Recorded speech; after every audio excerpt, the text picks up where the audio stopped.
Can you imagine waking up to find frost crystals growing on the inside of your bedroom window? Picture stepping outside into air so sharp it burns your lungs with each breath, where the wind doesn't just blow, it cuts through wool and leather as if they were paper. Tonight, we're travelling back to the American frontier of the 1880s, to a time when winter wasn't just a season. It was a test of human endurance that lasted for months. We'll discover how ordinary families faced extraordinary cold with nothing but their wits, their neighbours, and whatever scraps of warmth they could gather around them. If this kind of storytelling helps you unwind and rest, I'd love to know where you're listening from and what time it is where you are. There's something wonderfully comforting about knowing how many of us are drifting off together from different corners of the world, all sharing these quiet moments before sleep. So dim the lights, get comfortable, and let's settle in for tonight's journey through the frozen pages of history.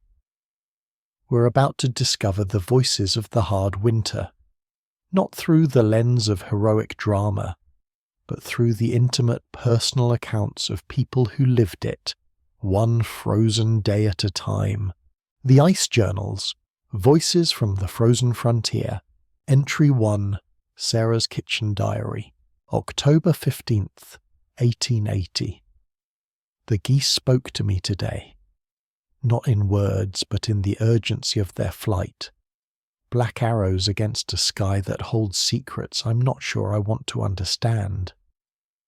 Nelson thinks I'm being fanciful, but 37 years of prairie living have taught me to listen when nature whispers warnings. I've begun my winter preparations earlier this year. Something in the quality of light, the way the wind carries itself across our wheat fields, tells me this season will demand more than usual. The children don't notice yet. 8-year-old Mary still chases butterflies through the tall grass, and 6-year-old Tom continues his eternal quest for the perfect arrowhead. But I see how the animals behave, how they seek shelter sooner each evening. Tonight I packed away the last of the preserves, counting each jar like a miser counts coins. 47 jars of tomatoes, 32 of beans, 28 of peaches from the small orchard that somehow survived last year's late frost.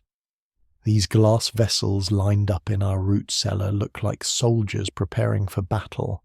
The root cellar itself has become my sanctuary these past weeks. Nelson dug it deep into the hillside behind our cabin, 7 feet down where the earth maintains its own steady temperature. The walls are lined with fieldstone he gathered from the creek bed, and the floor is packed earth that stays cool even in summer's heat. In winter, it never freezes, making it perfect for storing our precious supplies. Each jar represents hours of work under the blazing summer sun. I remember the day I canned those tomatoes, the kitchen sweltering, my dress soaked with perspiration, little Mary helping by fetching clean jars while Tom played with his wooden soldiers on the floor. The peaches were a luxury. We traded 2 chickens to the Morrison family for the fruit from their single surviving tree. Now looking at those golden orbs suspended in their syrup, I wonder if we'll savour each one come February, or if we'll consume them desperately when other food runs short. I've also begun the tedious process of rendering fat from our autumn butchering. The smell fills our cabin, not unpleasant but heavy and rich. This tallow will serve multiple purposes through the dark months ahead. Cooking, candle making, waterproofing our boots, even emergency food if times grow truly desperate. I remember my mother's stories of the winter of 1857 back in Illinois, when families survived on nothing but rendered fat and whatever roots they could dig from the frozen ground. October 20th, 1880. Nelson returned from town today with troubling news. The railroad men are already talking about the possibility of suspended service if the winter proves harsh. Mr. Garrett at the depot showed him telegrams from the eastern offices discussing contingency plans for blocked lines. This news settles in my stomach like a cold stone. Without the railroad, we become an island in a sea of winter. No supplies, no mail, no connection to the world beyond our small settlement. I've begun making mental calculations of our resources, mapping them against the calendar of a potentially endless winter. If the trains stop running in December, we must be prepared to survive until April or even May on what we have stored in our cellar and barn. I spent the afternoon teaching Mary the art of bread making with substitutes. Real flour may become precious as gold if supplies are cut off, so she must learn to work with what we can grow and grind ourselves. We practiced making bread from cornmeal, from ground wheat berries, even from acorn flour that I prepared by crushing nuts Tom collected and repeatedly washing away the bitter tannins. The bread was dense and strange tasting, but it was bread nonetheless. Mary took to the lessons with surprising seriousness. At 8 years old, she's beginning to understand that childhood on the frontier includes responsibilities that city children never face. She measured ingredients carefully, kneaded the dough with patient persistence, and asked thoughtful questions about adapting recipes when ingredients are scarce. Watching her small hands work the unfamiliar dough, I felt a mixture of pride and sadness. Proud of her competence, sad that necessity was forcing her to grow up so quickly. October 25th, 1880. The first killing frost arrived 3 nights ago, earlier than usual by nearly 2 weeks. This morning I walked through my garden gathering the last vegetables that might survive if protected, covering tender plants with old quilts and canvas scraps. The pumpkins and winter squash seem to mock the cold with their bright orange confidence, but even they won't survive much longer. I've been working methodically through the preservation tasks that will determine our family's fate in the months ahead. Today I finished smoking the last of our pork in the small smokehouse Nelson built, using techniques his grandfather learned in Virginia. The meat hangs in the dim interior like leather curtains, gradually transforming from fresh pink flesh to the dark, concentrated protein that will sustain us when fresh food becomes memory. The process requires constant attention. The fire must burn at exactly the right temperature, hot enough to smoke the meat thoroughly, but not so hot as to cook it. I tend this fire like a sacred flame, adding hickory chips soaked in water, adjusting the ventilation, checking the colour and texture of the hanging meat. Nelson laughs at my intensity, but he doesn't understand that this meat represents security, represents the difference between adequacy and hunger. I've also begun the ancient women's work of preparing wool for winter spinning. The sheep we bought from the Patterson farm this spring have grown thick fleeces that will become warm clothing if I can transform them properly. The process is time-consuming and meditative, washing the raw wool in repeated changes of hot water until the lanolin and dirt are gone, combing the clean fibres until they lie parallel and smooth, then the endless hours of spinning at my wheel, transforming loose wool into strong thread that can be woven into fabric. October 30th, 1880. Nelson spent today strengthening our barn and chicken coop against the storms that are surely coming.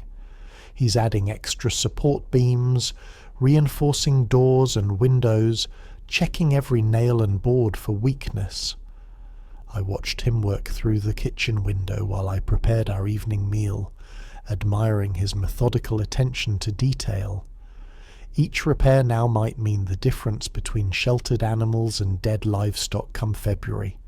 The chickens seem to sense the approaching change in seasons. They've stopped laying as many eggs, conserving their energy for survival rather than reproduction. I don't blame them, but I do carefully collect each precious egg they do provide. I've been preserving them in several ways, some packed in salt in wooden boxes, others coated with fat to seal out air, still others pickled in vinegar that makes them last for months. By spring, we'll be grateful for every egg we saved. I've also been working with herbs and medicines, gathering and preserving the plants that might mean the difference between health and illness during the isolated months ahead. Willow bark for fevers, elderberries for strength, pine needles for the vitamin sickness that can weaken people after months without fresh food. These remedies represent generations of women's knowledge, passed down from mother to daughter, refined through centuries of experience with frontier hardship. This evening, as I write by candlelight while Nelson repairs harness by the fire, and the children sleep under their growing pile of quilts, I feel the weight of preparation settling around us like armour. We are transforming ourselves from a family that depends on the outside world into a family that can survive on its own resources. It's frightening and empowering at the same time. November the 2nd, 1880. The Native Americans came through yesterday. A small band of Dakota moving south ahead of winter. They stopped to trade, offering dressed deer hides for flour and coffee. Their leader, an older man whose English was limited but whose eyes were wise, spoke with Nelson about the coming season using hand gestures and the few words they shared in common. He pointed to the sky, to the flight patterns of birds, to the thickness of animal coats, and shook his head gravely. Through broken English and signs, he made it clear that this winter would test everyone, white settlers and native peoples alike. Before leaving, he gave me a small bag of dried berries, choke cherries, he explained, that would help prevent sickness during the hunger months. I accepted his gift with gratitude and gave him some of my preserved peaches in return. We couldn't speak each other's languages fluently, but we understood each other perfectly. We were both preparing our families for survival, and we recognized the common bond of that responsibility. After they left, I found myself thinking about the different ways people prepare for hardship. The Dakota moved with the seasons, following resources and avoiding the worst weather. We settlers stayed in one place and tried to gather enough resources to last through whatever weather might come. Both strategies required wisdom, but I wondered sometimes if we had chosen the harder path. November the 5th, 1880. Nelson returned from helping Henrik Larsson with his wood cutting, and the news he brought chilled me more than the morning frost. Henrik has been cutting wood since August, working from dawn to dusk, and he's convinced it still won't be enough. This winter, Henrik told Nelson in his broken English, she will be a wolf that eats everything. I spent today inventorying our own wood supply and realized Henrik might be right. The cords of split oak and ash that seemed so substantial in September now look inadequate when I imagine them burning through 4 or 5 months of bitter cold. Nelson will need to spend every possible day gathering more fuel before the snow makes such work impossible. The mathematics of winter survival are unforgiving. I calculated that our family burns approximately 1/8 cord of wood per week during normal winter weather. If this winter proves as severe as the signs suggest, we might need twice that amount. Even working optimistically, our current supply might last 3 months. If winter extends into May, as it sometimes does on the prairie, we would be burning furniture by April. This realization sent me back to our storage areas with new urgency. I began identifying everything that could burn if necessary: old magazines, broken furniture, even floorboards that could be sacrificed in an emergency. I made lists in my mind, prioritizing items by their value as fuel versus their value for other purposes. The children's outgrown wooden toys might provide heat for a few hours. The spare dining chairs could burn for an evening. The books. I couldn't bring myself to consider burning the books, but I mentally noted their location. November 8th, 1880. Mary's 8th birthday today, and I tried to make it special despite our growing focus on winter preparation. I baked a small cake using some of our precious white flour and sugar, and Nelson carved her a doll from a piece of ashwood. Tom gave her a collection of interesting stones he'd been gathering all summer, each one polished smooth by his patient attention.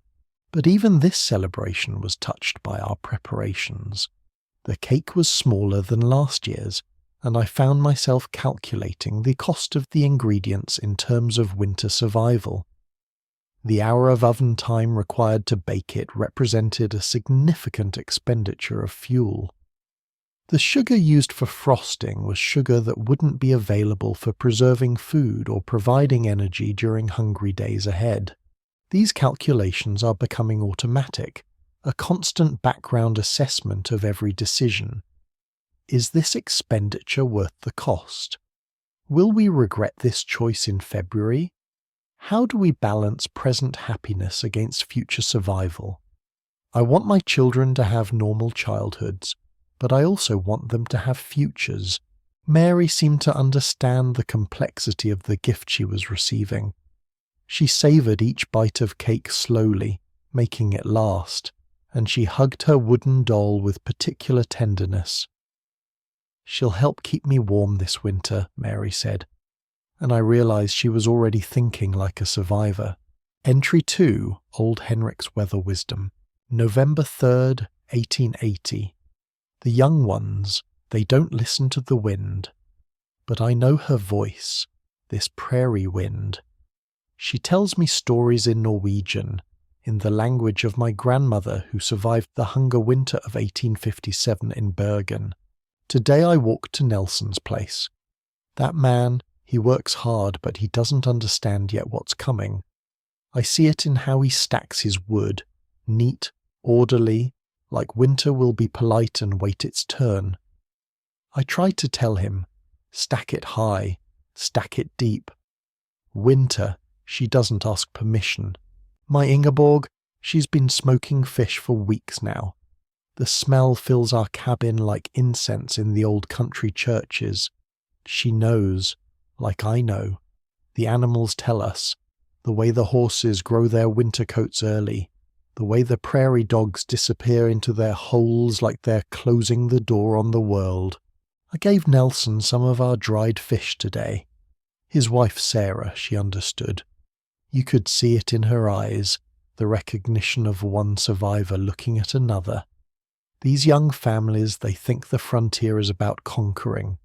We old ones, we know it's about enduring. November 10th, 1880. 43 years I live in cold countries. First in Norway, where the winter nights are so long you forget what sunshine looks like. Then in Minnesota during the terrible year when the grasshoppers ate everything, and winter came early to a land already hungry. Now here on the Dakota prairie, where the wind has nothing to stop it between here and the North Pole. Each place taught me something different about surviving winter.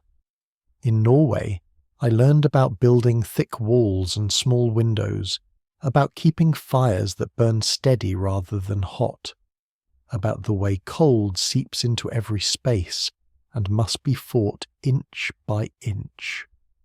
In Minnesota, I learned about community, about how neighbours become family when survival depends on sharing whatever little anyone has.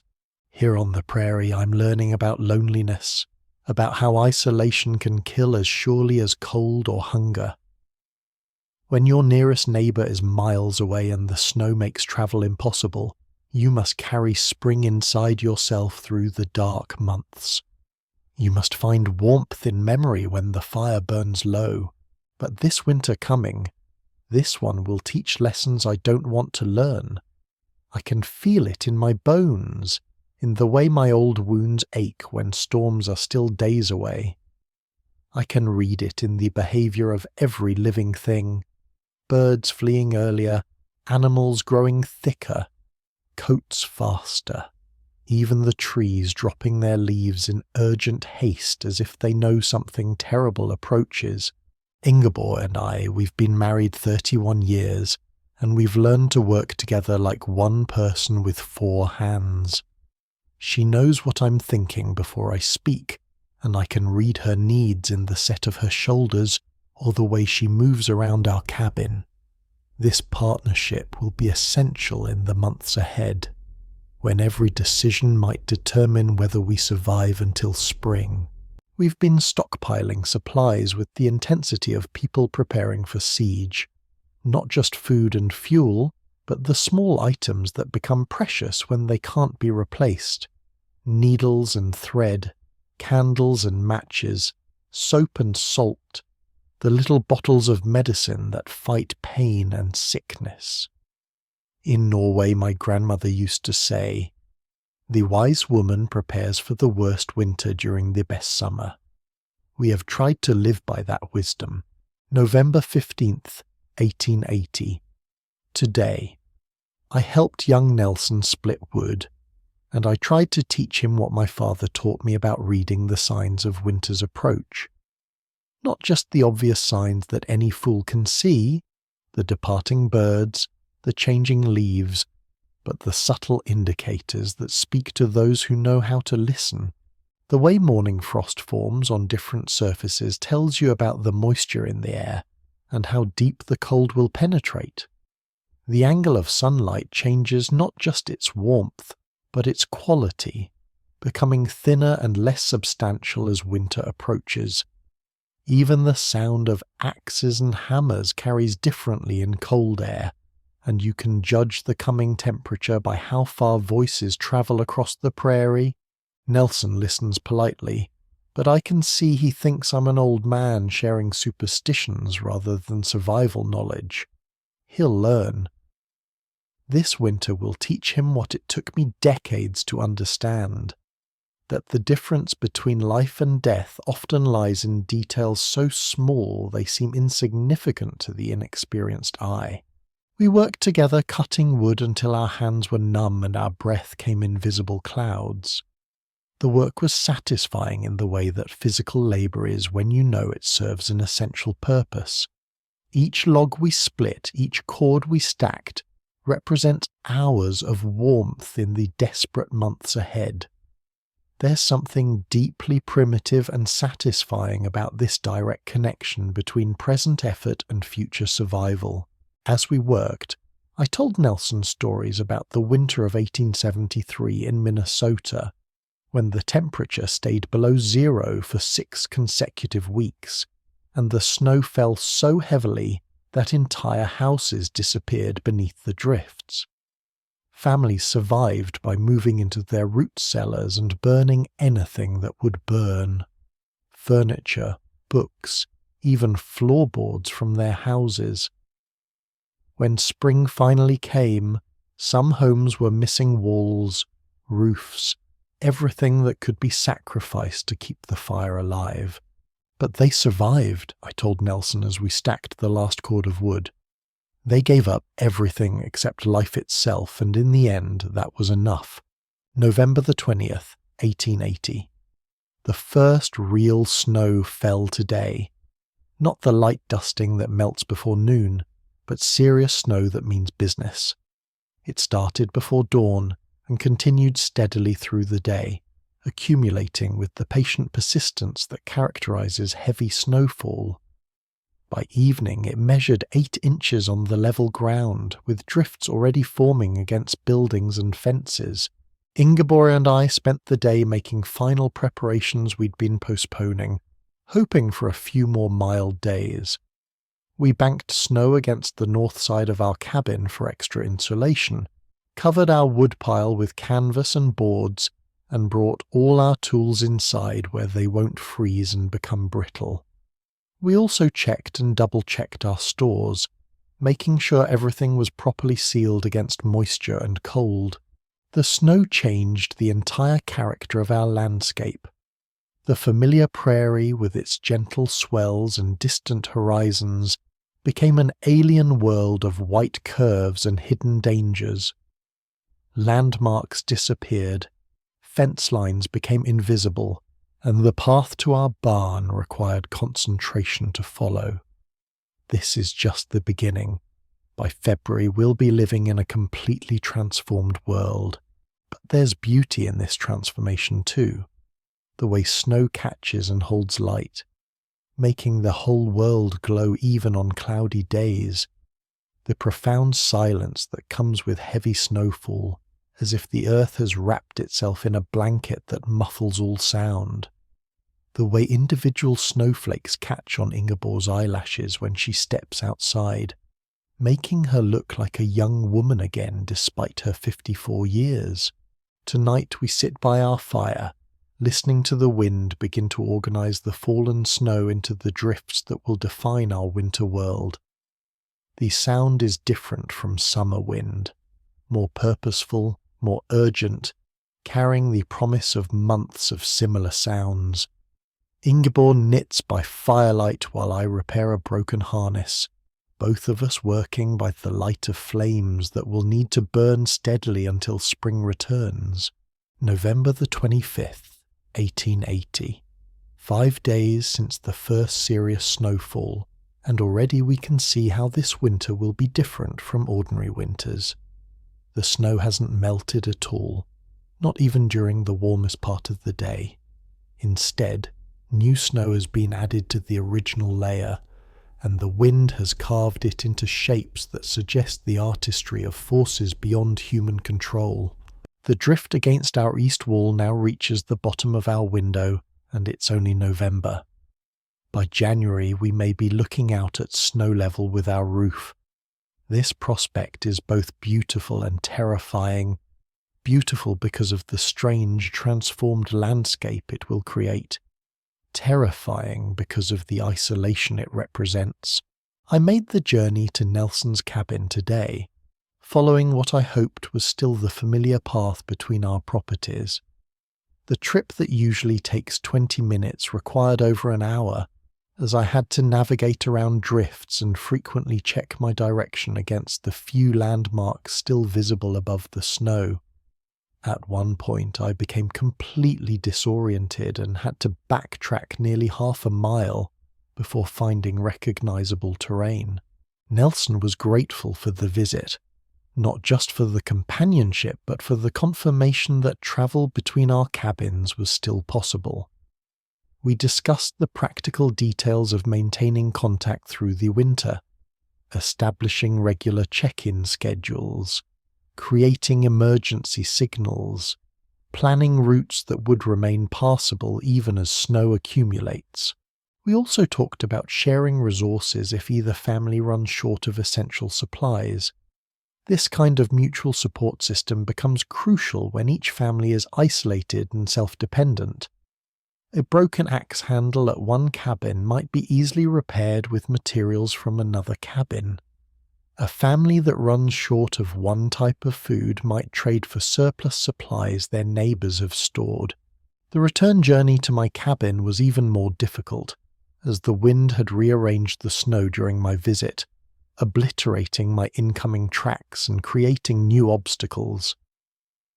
I arrived home exhausted but satisfied, knowing that I'd maintained a crucial connection that might mean the difference between survival and catastrophe for both our families. December the 1st, 1880. Winter has settled in with the permanence of a new resident who plans to stay until spring evicts him. The snow now measures 18 inches on level ground, with drifts that reach 5 feet against the north sides of buildings.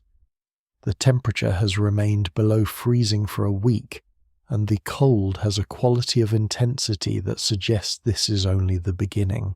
Our daily routine has adjusted to accommodate the new reality. Every task takes longer when performed in bulky winter clothing and treacherous footing. Simple chores like feeding the animals or gathering wood become complex operations requiring careful planning and constant attention to safety.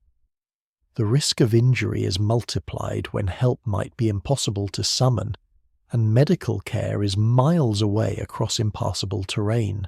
Ingeborg and I have developed efficient systems for conserving heat and managing our resources.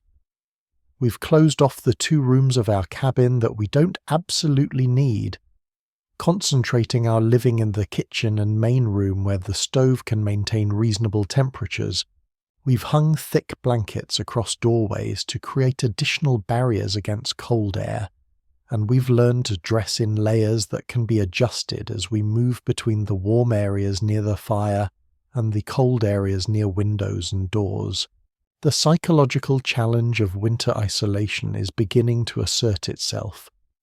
After a week without seeing another human face besides Ingeborg's, I find myself talking to our animals more than usual, having conversations with our milk cow and chickens as if they were long-time friends. This isn't madness. It's a natural response to the human need for social interaction, and it helps maintain the mental health that's as important as physical health during long winters. December 8th, 1880. A blizzard struck today that reminded me why old-timers speak of winter with such respect. It arrived without warning. The morning was calm and cold but clear. Then by noon the wind had risen to a howl and snow was falling so thickly that we couldn't see our barn from the cabin window. The storm lasted 14 hours, during which we were completely confined to our cabin. The wind was so powerful that it found every small crack in our walls, sending tiny streams of snow through gaps we'd thought were properly sealed. The noise was constant and overwhelming, a roaring, howling sound that made conversation difficult and sleep nearly impossible. By morning, the world had been completely rearranged. Our barn was nearly buried on the north side, with snow drifted against it to within 3 feet of the roof. The path we'd carefully maintained between cabin and barn had disappeared entirely, replaced by smooth curves of snow that gave no indication of what lay beneath. Even our woodpile, which we'd thought was adequately protected, was partially buried and would require excavation. The work of digging out after such a storm is exhausting and dangerous. The snow has been packed by the wind into a consistency almost like ice, requiring tools as well as muscle to penetrate. Each shovelful is heavy, and the work quickly soaks you with perspiration that becomes dangerous when the temperature is well below freezing. Yet the work must be done. Animals need food and water, and paths must be maintained to essential resources. Ingeborg and I worked together for hours, taking turns to prevent exhaustion and maintain body heat. We'd work for 20 minutes, then return to the cabin to warm ourselves by the fire before going back outside. Progress was slow but steady, and by evening we had re-established access to the barn and uncovered enough of our woodpile to last several days. The blizzard was a preview of what we can expect throughout the winter, sudden, violent storms that can trap us for days at a time and require hours of dangerous work to recover from. Each storm will be a test of our preparation, our endurance, and our ability to work together under conditions that challenge every human capacity. Entry 2, Old Henrik's Weather Wisdom. November 3rd, 1880. The young ones, they don't listen to the wind. But I know her voice, this prairie wind. She tells me stories in Norwegian, in the language of my grandmother who survived the hunger winter of 1857 in Bergen. Today I walked to Nelson's place. That man, he works hard, but he doesn't understand yet what's coming. I see it in how he stacks his wood, neat, orderly, like winter will be polite and wait its turn. I try to tell him, stack it high, stack it deep. Winter, she doesn't ask permission. My Ingeborg, she's been smoking fish for weeks now. The smell fills our cabin like incense in the old country churches. She knows, like I know. The animals tell us. The way the horses grow their winter coats early, the way the prairie dogs disappear into their holes like they're closing the door on the world. I gave Nelson some of our dried fish today. His wife Sarah, she understood. You could see it in her eyes, the recognition of one survivor looking at another. These young families, they think the frontier is about conquering. We old ones, we know it's about enduring. Entry 3, Mary's School Lessons, December 10th, 1880. Mama says I should keep writing even when it's so cold the ink tries to freeze in the bottle. She holds the inkwell near the fire until the black liquid moves like winter molasses. Then I write fast before it turns thick again. School stopped 2 weeks ago when the snow got too deep for walking. Miss Patterson lives 3 miles away, and Papa says it's too dangerous now. So Mama teaches us from her books, the ones she carried all the way from Illinois wrapped in her wedding quilt. I used to complain about lessons, but now they're like little islands of warmth in the endless white days. When Mama reads from her poetry book, her voice makes the cabin feel bigger, like the walls stretch out to hold whole worlds instead of just our family and the cold. Tom draws pictures in the frost on our window, whole cities made of ice crystals. He says they're castles where the Ice King lives, and we're brave knights defending our fire castle. Sometimes I think children understand winter better than grown-ups. We turn it into stories instead of just surviving it. The snow talks at night. Papa says it's just the wind, but I know better. It whispers stories of all the other families scattered across the prairie, each one huddled around their own small fires, each one waiting for spring like we are. December 15th, 1880. Mama started teaching me to cook with winter ingredients today. Not the fresh vegetables and fruit from our summer garden, but the dried and preserved foods that have to last us until spring comes back. She says cooking is like magic, taking simple ingredients and transforming them into something that feeds both body and spirit. We made soup from dried beans that had been soaking overnight, adding pieces of salt pork and dried onions that made the whole cabin smell like civilization. Mama taught me to taste as I cooked, adjusting the seasonings by small amounts until the flavors balanced properly. Cooking by recipe is fine when you have everything you need, she explained, but frontier cooking requires improvisation and creativity. I learned to make cornbread from meal we ground ourselves, using a coffee mill Papa modified for grain. The process is laborious. The kernels must be fed slowly into the mill, and it takes many minutes of steady cranking to produce enough meal for one batch of bread. My arms ached by the time we had enough meal, but Mama said this is important knowledge that might save our lives someday. We also practiced making coffee substitutes from various roasted grains and roots. Real coffee is precious and must be rationed carefully, so we need alternatives that provide warmth and flavour, even if they don't contain caffeine.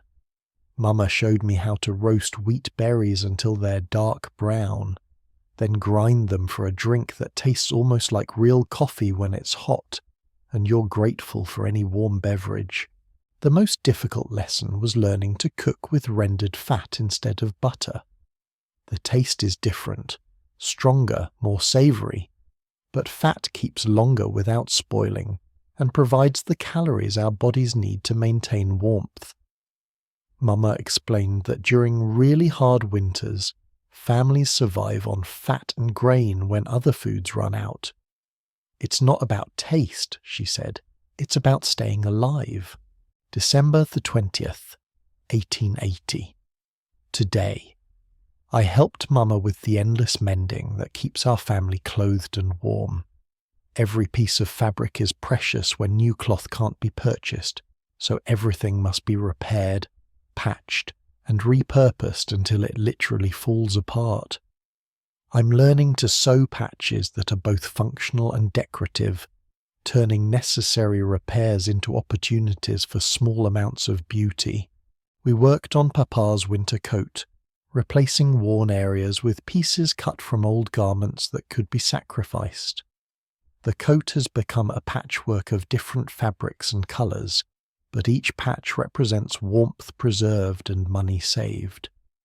Mama taught me to make stitches that are both strong and neat, explaining that poor mending is worse than no mending because it creates weak spots that will fail when most needed. I also learned to darn socks, weaving new threads through holes to create patches that will bear weight and wear. This skill requires patience and precision.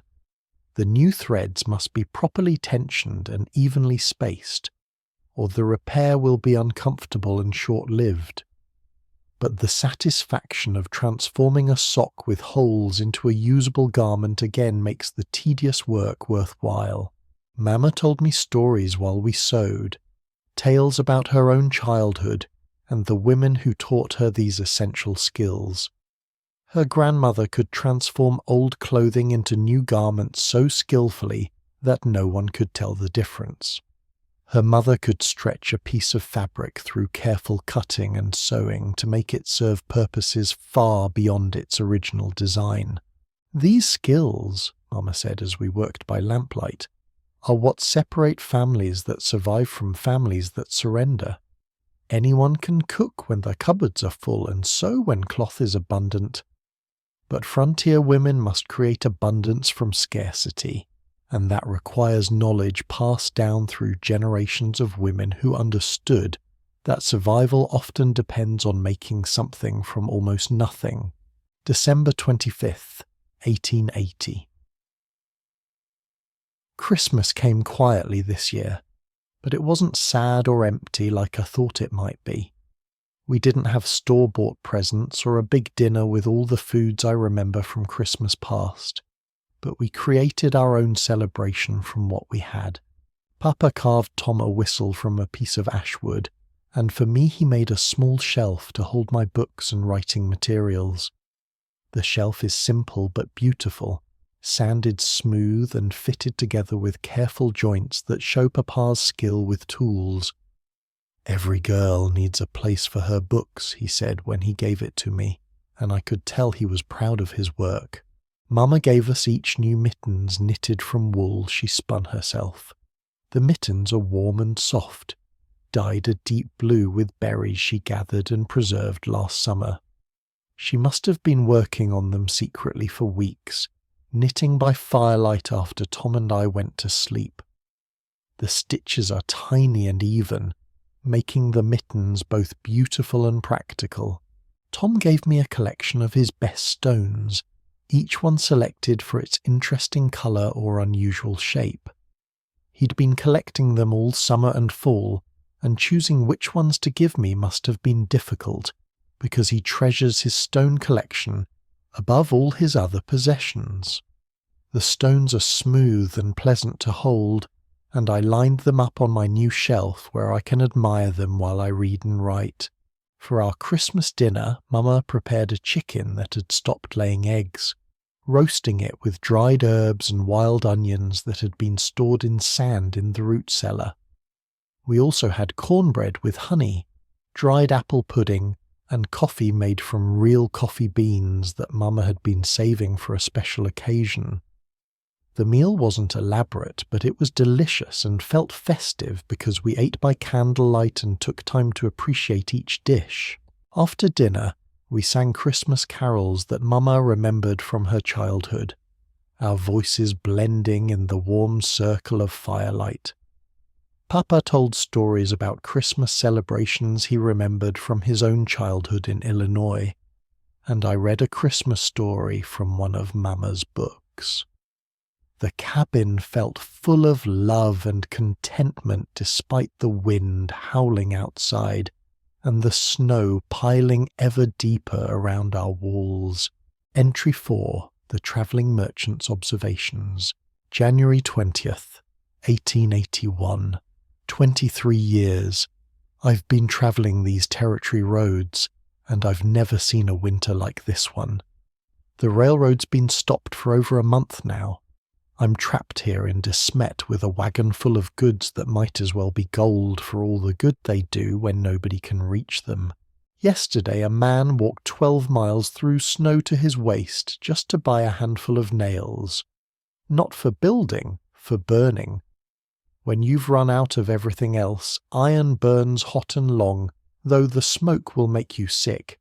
I've been staying with the Hendersons above their general store, and every night we hear stories that sound like legends but are just yesterday's news. The Johnson family burned their furniture piece by piece. Started with the extra chairs, then the children's beds, then finally the kitchen table where they used to eat as a family. Now they eat standing up, huddled around their stove like worshippers around an altar. Mrs. Henderson keeps a ledger of debts that reads like a prayer book. Families owing money for flour they've already eaten, for coal they've already burned, for hope they've already consumed. Come spring, if spring comes, half the settlement will owe more than they can pay. But she keeps extending credit because what else can you do when the choice is debt or death? I've seen wealth and poverty before, but this winter strips away the pretense. The banker's wife darns her stockings by candlelight, same as the homesteader's daughter. The town's richest man burns furniture too when his coal runs out. Winter doesn't read bank statements. But it's not just the material hardship that changes people, it's the isolation, the way winter transforms social beings into solitary survivors. I've watched families turn inward, becoming small tribes focused entirely on their own survival. Conversations become shorter, more practical. Luxuries like humour and philosophy disappear when every calorie counts, and every moment must serve a survival purpose. Yet I've also seen generosity that takes my breath away. Old Mrs. Patterson, living alone in her dugout, somehow manages to share her meagre supplies with families that have children. Henrik Larsson walks for hours through dangerous snow to check on neighbours he barely knew before this winter. The hardship brings out the worst in some people, but it reveals the very best in others. January 25th, 1881. The psychological toll of this winter is becoming as significant as the physical hardship. I've seen strong men reduced to tears by the simple frustration of not being able to reach their own barn safely. I've watched confident women become nervous and anxious, jumping at every sound the wind makes around their cabins. Sleep becomes elusive when the cold is so intense that it penetrates every layer of bedding, and the wind creates sounds that range from mournful to terrifying. Families huddle together not just for warmth, but for the comfort of human presence when the darkness seems alive with threatening noises. The children adapt more readily than adults, but even they show signs of strain. Their play becomes more subdued, more focused on survival games than on the carefree activities of normal childhood. They practice building fires, sorting food supplies, and identifying emergency resources with the seriousness of adults learning essential job skills. Food dreams are common, vivid sleeping fantasies about abundant meals that wake people with cruel disappointment. I've heard families discuss these dreams the way others might discuss real events, because the dreams provide temporary escape from the monotony of rationed meals and limited variety. The social fabric of the community is simultaneously strained and strengthened by the shared hardship. Old grudges become irrelevant when survival depends on cooperation, but new tensions emerge from the stress of scarcity and confinement. Families that were friendly neighbours in summer might develop friction during winter months when resources are precious and tempers are shortened by cold and hunger. January 30th, 1881. Today, I witnessed something that will stay with me for the rest of my life. A family, the Brennans from Ohio, lost their baby to pneumonia. Little Sarah, barely 6 months old, simply couldn't fight off the infection in a cabin where the temperature never rose above 40 degrees despite their constant fire. The ground is frozen too hard to dig a proper grave, so they wrapped the tiny body in the mother's best shawl and placed it in a makeshift shelter behind their cabin, marking the spot with a cross carved from scrap wood. The funeral was conducted in their cabin, with just the immediate family and 2 neighbours who risked the dangerous journey to provide support. I've seen death before, but there's something particularly heartbreaking about losing a child during winter, when help is impossible and hope is already strained. The mother, Martha Brennan, accepted condolences with a dignity that spoke of strength I can barely comprehend. Her husband Patrick stood beside her with tears frozen on his cheeks, but his arm around her shoulders never wavered. The other families in the settlement will support the Brennans through the remainder of winter, sharing their own meagre resources despite having barely enough for their own survival. This is how community works on the frontier, not through formal institutions or official assistance, but through the simple recognition that individual survival depends on collective support. The baby's death cast a shadow over the entire settlement that goes beyond simple grief. It's a reminder of how precarious all their situations are, how thin the margin is between survival and tragedy. Every family looks at their own children with renewed awareness of fragility, and every parent questions whether their preparations are adequate to protect their loved ones. February 5th, 1881. The supply situation has reached critical levels for most families. Coffee ran out weeks ago for all but the most careful hoarders. Sugar is as distant memory. Even salt is becoming precious, rationed carefully to preserve what food remains edible. I've been documenting the creative substitutions people develop when standard ingredients disappear. Chicory root makes a bitter but warming beverage when roasted and ground. Pine needle tea provides vitamins that prevent scurvy and other deficiency diseases. Rendered fat becomes both cooking oil and emergency food when mixed with grain. The most desperate families have begun eating seed grain that was meant for spring planting. This represents a terrible gamble, consuming the future to survive the present. Without seed to plant, there will be no crop next year, but without food to eat, there will be no farmers left to plant. It's an impossible choice that reveals how completely this winter has exhausted the resources families spent years accumulating. Hunting becomes almost impossible when snow is deep, and animals are either hibernating or have migrated to more hospitable areas.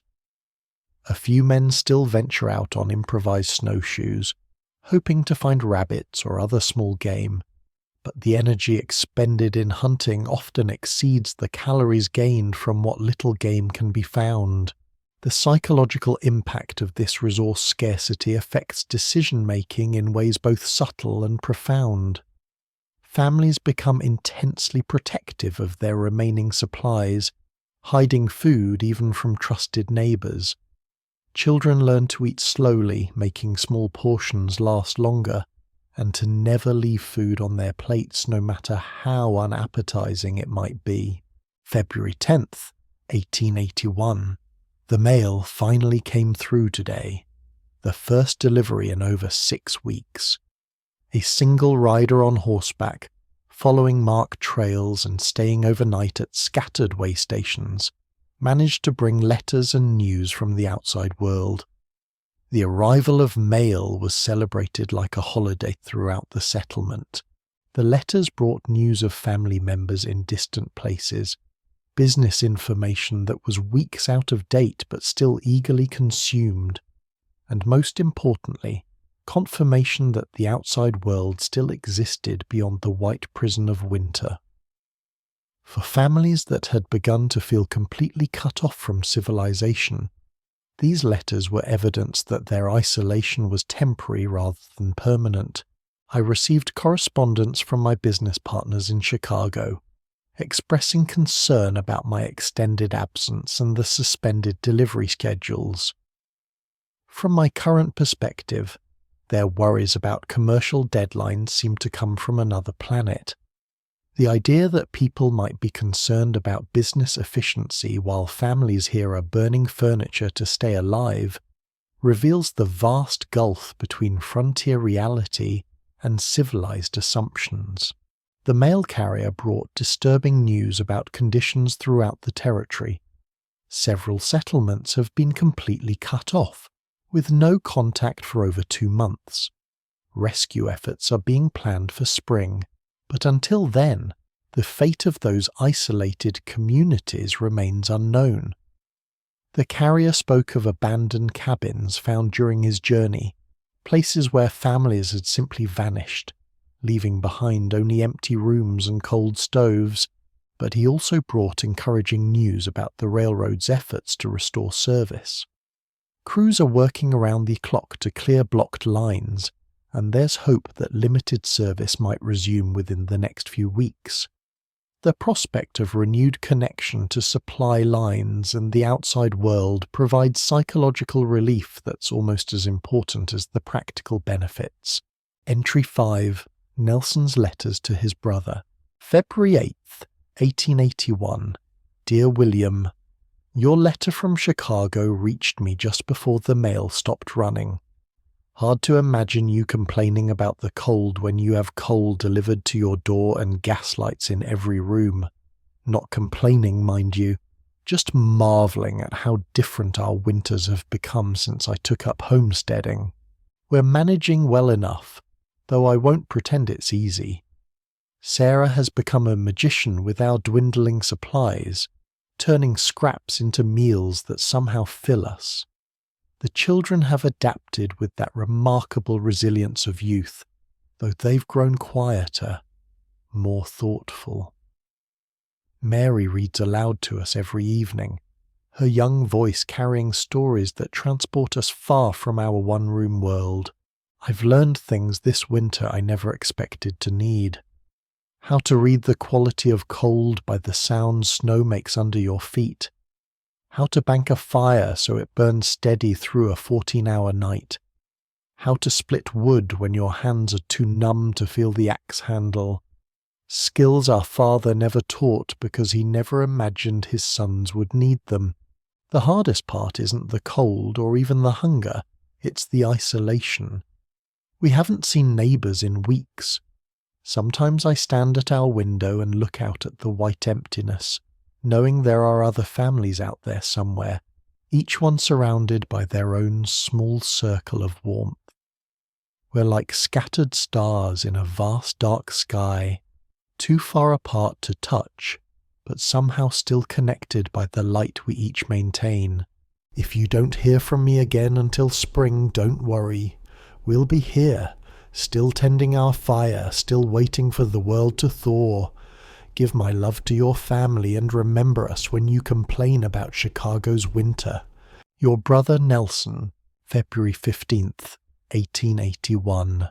Dear William, another week has passed since I wrote my last letter, though time moves strangely when every day brings the same challenges and every night sounds with the same relentless wind. I'm writing this by the light of our oil lamp, rationing even the fuel for illumination, but the act of writing connects me to the world beyond our cabin walls. Our wood supply has reached the point where I count logs like a miser counts coins. Each piece of fuel represents hours of warmth, and I've become skilled at calculating exactly how much wood we need to maintain livable temperatures through a night or a day. Sarah and I have developed signals, a look, a gesture, that communicate our need to conserve heat without alarming the children. The mathematics of survival are unforgiving but oddly satisfying. I know precisely how many cups of flour remain in our stores, exactly how many strips of salt pork hang in our smokehouse, accurately how long our supplies will last if consumption continues at current rates. This knowledge provides both security and anxiety. Security and planning, anxiety and the realization of how little margin for error we possess. I've been forced to burn some of our furniture to supplement our wood supply. Started with the extra chair from our bedroom, moved on to some shelving that wasn't essential for storage, and yesterday I burned the small desk where Sarah used to write letters and keep household accounts. Each piece feels like a sacrifice of civilization to the demands of survival, but the warmth they provide is worth more than their function as furniture.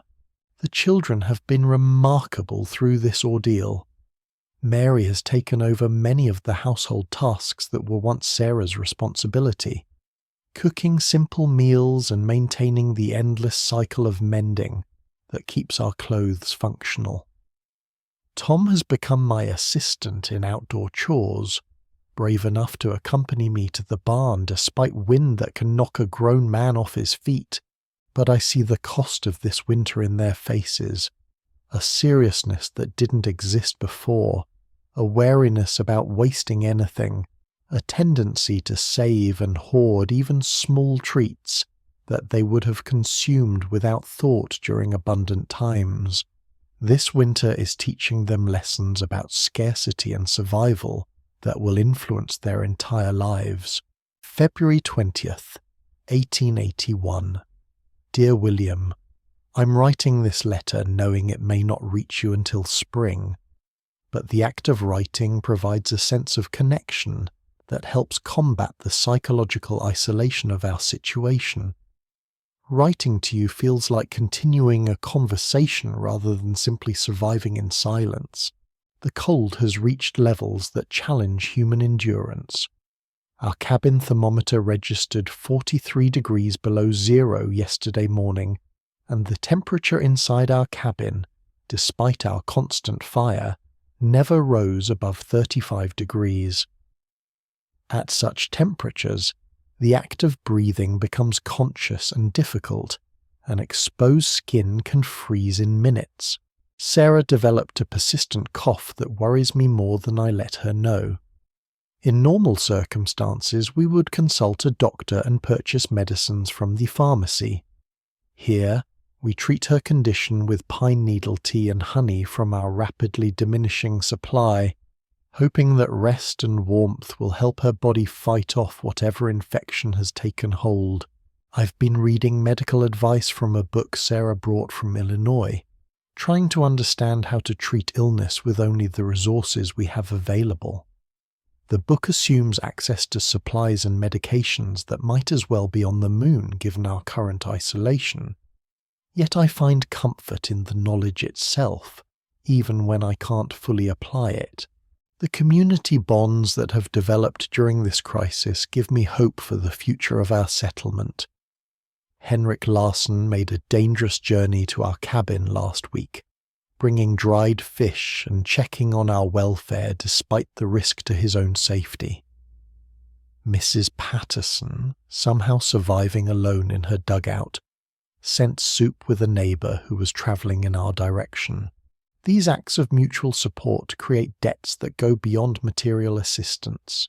We're building relationships that will last long after this winter becomes memory, connections forged in shared hardship that create the foundation for true community. When spring comes, we'll remember who helped us survive, and those memories will shape how we work together in future years. February 25th, 1881. Dear William, the snow has reached depths that transform our entire world. From our cabin window I can see only the tops of fence posts, and our barn roof is barely visible above the white ocean that surrounds us.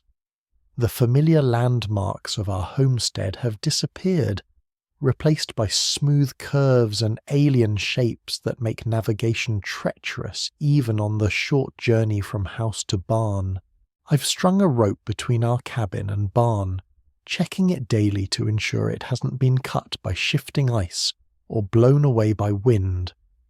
This rope represents the difference between safely completing necessary chores and becoming lost in a white wilderness that exists just yards from our door. Men have frozen to death within sight of their homes because they lost their way in blowing snow. The work of maintaining access to our animals and supplies has become a daily battle against accumulating snow. Each morning I must dig new paths to essential resources, knowing that by evening the paths will be filled again by drifting snow. The snow has been packed by wind into a consistency almost like concrete, requiring tools rather than simple shoveling to penetrate. Our animals huddle together in the barn, sharing body heat and moving as little as possible to conserve energy. The milk cow's production has dropped significantly due to cold stress and limited feed, but even the small amount of milk she provides represents crucial nutrition for our family. I've learned to milk quickly, working with numb fingers while wearing mittens to prevent frostbite. The chickens have stopped laying entirely, focusing their energy on survival rather than reproduction. We've lost 3 birds to the cold despite our best efforts to provide shelter and warmth. Each loss represents not just immediate food, but the future eggs those birds would have provided through the remainder of winter and into spring.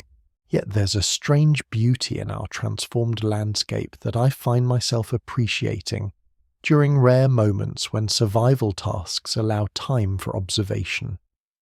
The way wind sculpts snow into fantastic shapes, the quality of light that seems to come from within the snow itself, the profound silence that follows major storms when even the wind pauses to rest. March 1st, 1881. Dear William, today marks the beginning of March, though the seasons seem to have become confused in this endless winter. The calendar says spring should be approaching, but our world remains locked in ice with no sign of change.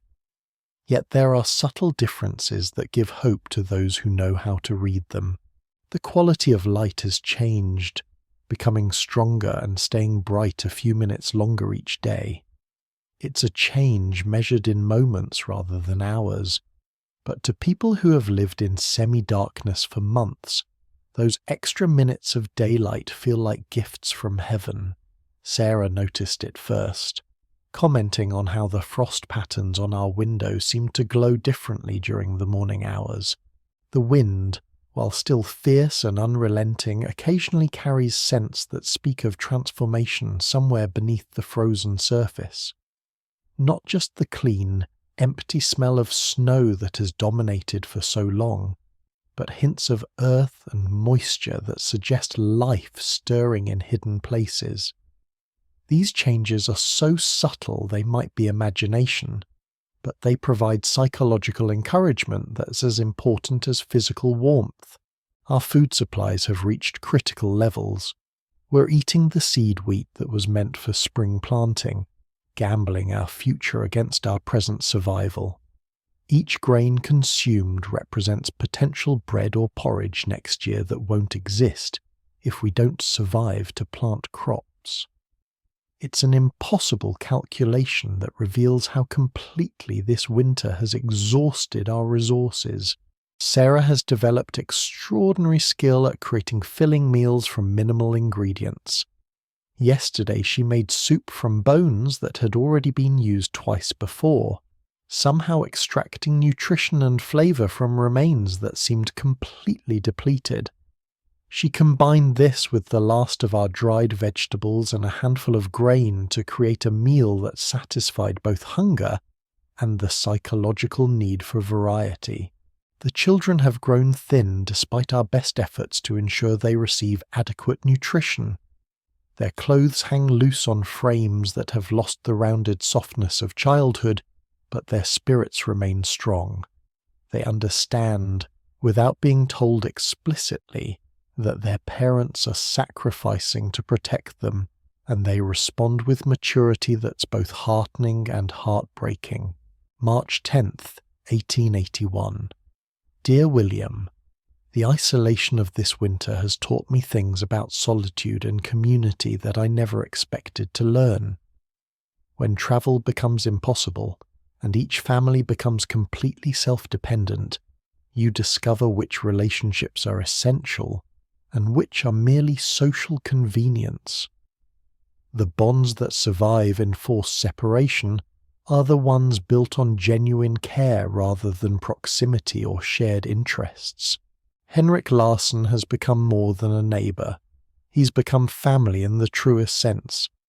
Despite the dangerous conditions, he's managed to visit our cabin 3 times during the worst weeks, bringing supplies and checking on our welfare at considerable risk to his own safety.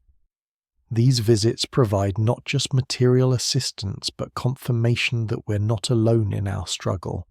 The mental discipline required to maintain hope during such extended hardship is perhaps the most challenging aspect of frontier survival. When each day brings the same struggles and each night sounds with the same threatening wind, it becomes easy to imagine that winter has become permanent, that spring exists only in memory rather than as future possibility. Sarah and I have developed routines that provide psychological anchors during the most difficult periods. We read to each other by firelight, sharing books that transport us temporarily beyond our cabin walls. We plan improvements to our homestead that we'll implement when warm weather returns, discussing details of gardens and buildings as if designing paradise. These conversations keep hope alive when circumstances conspire to extinguish it. The children have created their own coping mechanisms, inventing games that transform our cramped living space into adventure settings. Mary writes stories about brave families surviving fantastic challenges, while Tom builds elaborate structures from scraps of wood and cloth. Their ability to find wonder and possibility in our constrained circumstances reminds me that imagination is as essential as fuel for surviving winter's siege. March 15th, 1881. Dear William, the cost of this winter is being revealed in ways both dramatic and subtle. 3 families in our district have abandoned their claims entirely, heading back east with whatever possessions they could transport through the snow. The Brennan family, devastated by the loss of their infant daughter, simply couldn't continue. Patrick Brennan told me, "This land has taken everything we had to give, and it wants more, but others have been strengthened by the experience in ways that surprise me. Old Mrs. Patterson, who seemed fragile when she arrived alone to homestead her parcel, has emerged as a pillar of wisdom and practical knowledge. Her ability to survive winter isolation while maintaining her health and sanity has made her a consultant to younger families struggling with similar challenges. The social structures of our community are being reshaped by shared hardship. Traditional distinctions based on wealth or education become irrelevant when survival depends on practical skills and mutual support. The banker's wife seeks advice from the Norwegian immigrant who knows how to preserve fish. The educated minister learns firewood techniques from the illiterate homesteader whose grandfather survived Minnesota winters. I've been documenting this transformation not just in letters to you, but in a journal I've begun keeping for my children and their children. This winter will become family legend, and I want them to understand not just what we endured, but how we endured it. The specific techniques, the daily routines, the mental disciplines that enabled survival. These details will matter to future generations facing their own challenges. The profound silence that characterizes prairie winter has taught me to appreciate sounds I never noticed during busier seasons. The settling of our cabin's logs as temperatures change, the different tones wood makes when burning efficiently versus when struggling to catch fire, the way Sarah's breathing changes as she moves between sleep and wakefulness beside me under our pile of quilts and blankets. Your brother Nelson. Entry 6, The Railroad Baron's Diary, February 15th, 1881. Stranded again in my private car near Omaha. Fourth time this month the drifts have stopped us completely. My staff maintains the pretense that this is merely an inconvenience, but I can see the strain in their faces. Even privilege has its limits when nature decides to flex its muscles. From my heated comfort, I can see the smoke rising from distant homesteads, thin grey lines that mark the locations of families I'll never meet, but whose survival depends partly on the railroad lines my company built. When those lines are buried under 20 feet of snow, we're all equal before winter's judgment. My chef managed to prepare a reasonable dinner despite our circumstances. Beef and potatoes, wine from my personal cellar, even fresh bread baked in the car's small oven. Yet I found myself thinking about the families out there eating their last preserved food, burning their furniture, counting their remaining resources with the precision of mathematicians working an equation where one wrong calculation means death. Wealth provides insulation, not immunity. My coal supply could last months, but even I cannot conjure spring from my money. Even I must wait for winter to finish its work, though I wait in heated comfort while others wait in rooms where breath creates visible clouds. February 20th, 1881. The contrast between my circumstances and those of the frontier families becomes more stark with each passing day. This morning I dined on canned peaches shipped from California, while families 5 miles from my stranded car are probably eating boiled grain and whatever preserved meat they can spare. My private car represents the pinnacle of railroad luxury. Mahogany paneling, brass fittings, a small but well-appointed kitchen, even a library with books I selected for precisely this type of journey. The irony is not lost on me that I'm experiencing the hardest winter in territorial memory from within a mobile palace that shields me from almost all of winter's harsh realities. Yet even my privilege cannot overcome certain fundamental limitations. We've been stationary for 6 days now, waiting for crews to clear drifts that reform as quickly as they can be removed. My car has heat, but it's still cold. I have abundant food, but it's all preserved or canned. I haven't tasted fresh anything in weeks. Most importantly, I have no ability to leave this small space any more than the homesteaders can leave their cabins. The psychological aspects of confinement affect wealthy and poor alike, though my confinement includes amenities that frontier families can't imagine. I find myself staring out the windows at the endless white landscape with a mixture of admiration and dread that probably mirrors the feelings of every person trapped by this winter's severity. My business correspondence, when it can be delivered at all, reveals the broader economic impact of this winter. Railroad companies throughout the region are losing thousands of dollars daily due to suspended service.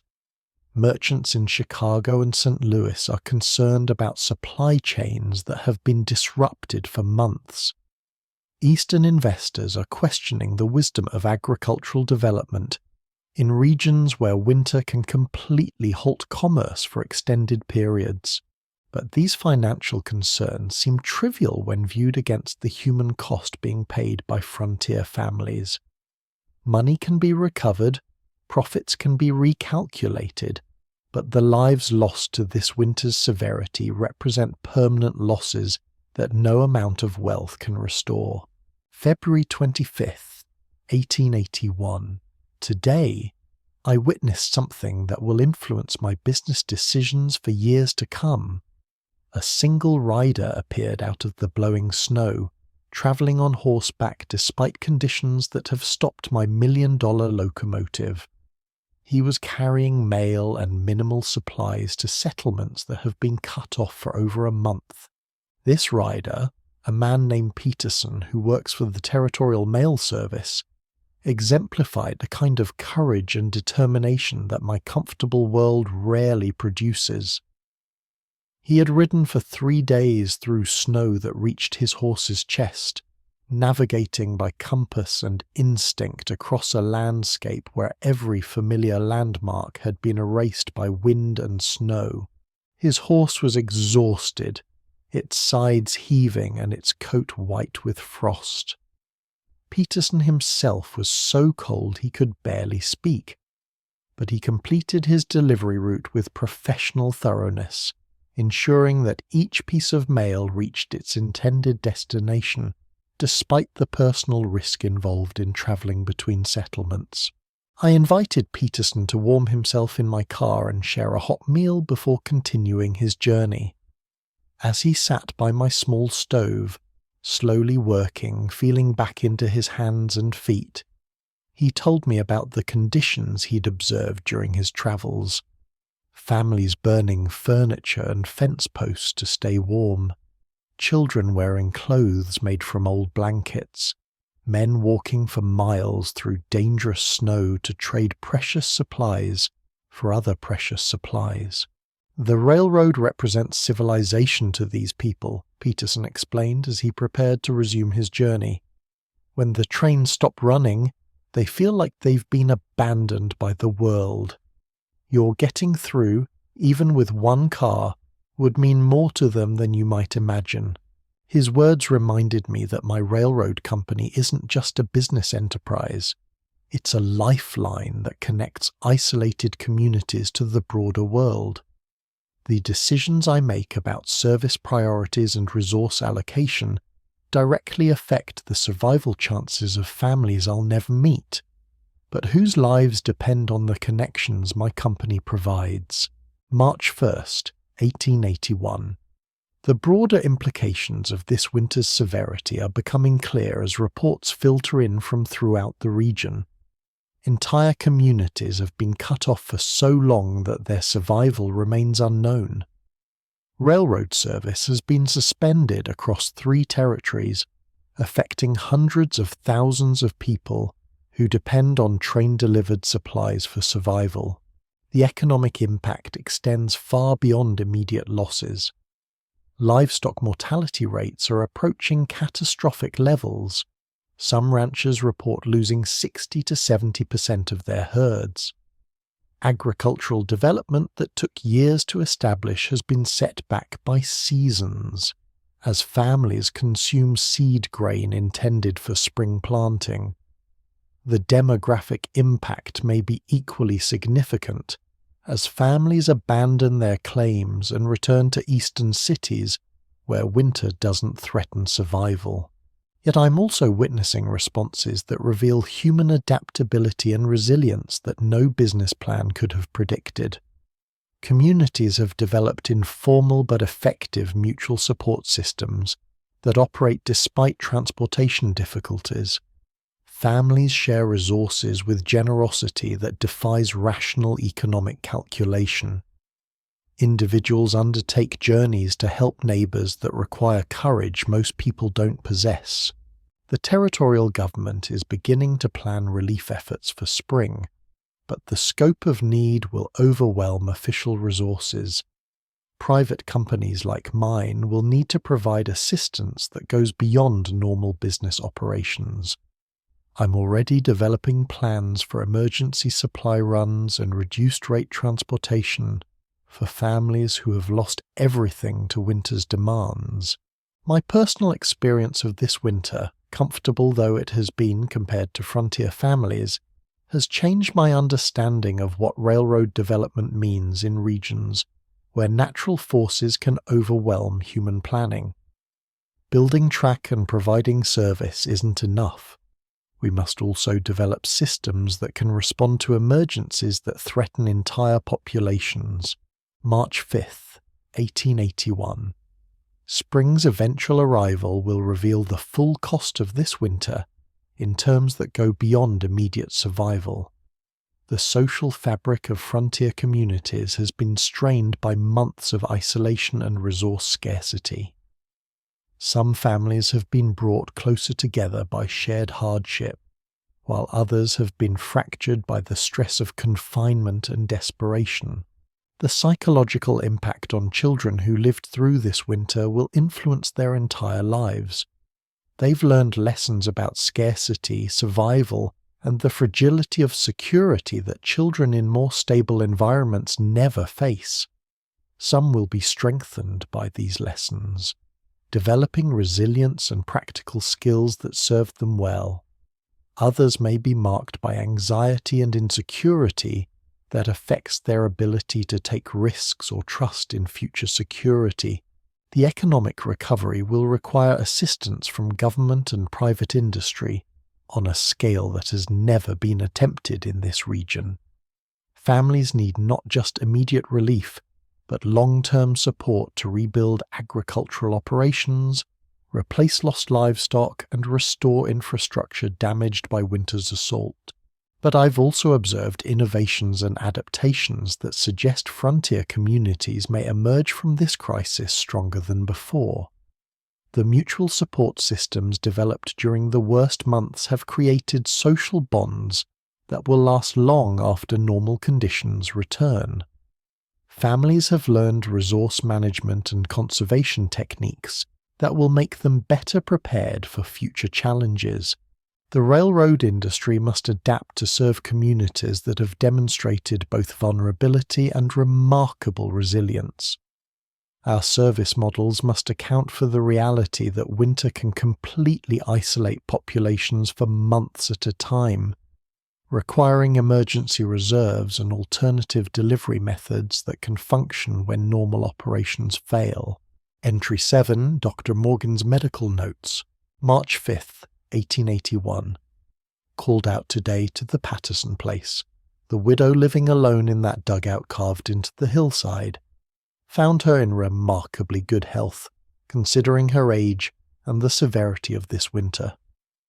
When I asked her secret, she laughed and said, "Young man, surviving one bad winter teaches you to prepare for worse ones." Her dugout stays warmer than most cabins because it's built into the earth itself. The temperature never drops as low as it does in above-ground structures, and never rises as high either. A steady, manageable cold that can be fought with careful fire management, but it's her mental state that impresses me most. She's treated this winter not as a catastrophe, but as a problem to be solved methodically. She calculated her food needs down to the ounce, her fuel requirements down to the hour of burning time. When younger families were panicking in November, she was calmly implementing plans she'd made in September. "Doctor," she told me as I prepared to leave, "most folks try to fight winter like it's an enemy. I learned long ago to treat it like a difficult neighbor, someone you don't particularly like but have to live beside. You don't waste energy hating it. You just figure out how to get along until it goes away." I've been thinking about her words as I make my rounds. The families that have struggled most are the ones who saw this winter as a personal assault, who wasted energy on anger and fear. The ones who've managed best treated it as simply another job to be done, like harvesting crops or building fences, difficult work requiring skill and patience, but work nonetheless. March 8th, 1881. The medical challenges of this winter have been unlike anything my training prepared me to handle. Treating illness and injury when roads are impassable, supplies are unavailable, and patients can't be moved to facilities with better equipment requires improvisation and resourcefulness that go far beyond standard medical practice. Respiratory infections have been the most common problem, affecting nearly every family to some degree. The combination of cold air, wood smoke, and crowded living conditions creates perfect conditions for spreading illness. I've treated dozens of cases of pneumonia, bronchitis, and persistent coughs, using whatever remedies I could devise from available materials. Pine needle tea has proven surprisingly effective for treating vitamin deficiency symptoms. Several families developed signs of scurvy after months without fresh food, but regular consumption of pine needle tea, which contains significant amounts of vitamin C, helped prevent more serious complications. This remedy, learned from Native American traditions, has been more valuable than many conventional medicines. Injuries from wood cutting and other winter survival tasks have been frequent and often serious. Working with tools when hands are numb from cold leads to accidents that would be easily treated under normal circumstances, but become life-threatening when medical care is limited. I've stitched cuts, set broken bones, and treated burns using whatever materials families have available. The psychological toll of winter isolation has produced symptoms that require treatment as much as physical ailments.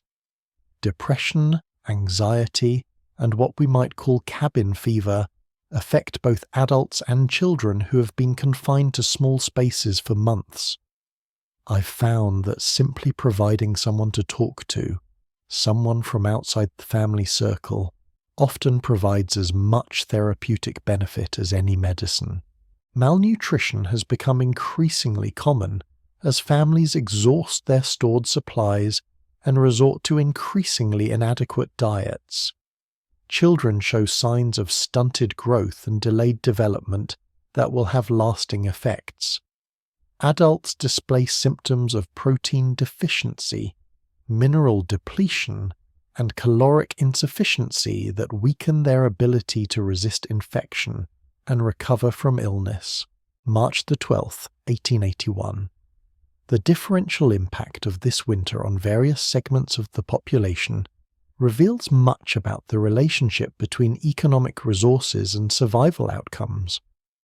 Wealthy families, with better insulation, larger food stores, and access to emergency supplies, have experienced hardship but rarely faced life-threatening deprivation. Poor families, especially those who arrived recently with minimal reserves, have been pushed to the very edge of survival. Several families have survived only because of community support that provided essential resources when their own supplies ran out. The social bonds that sustain these families represent a form of wealth that transcends monetary calculations. Older residents, particularly those with experience surviving harsh winters, have generally fared better than newcomers who underestimated the challenges they would face. Experience provides practical knowledge about resource management, emergency techniques, and psychological coping strategies that can't be learned from books or acquired quickly through instruction. Women have borne a disproportionate burden during this crisis, managing household resources, caring for sick family members, and maintaining family morale under conditions of severe stress. Their traditional skills in food preservation, clothing production, and medical care have proven essential for family survival.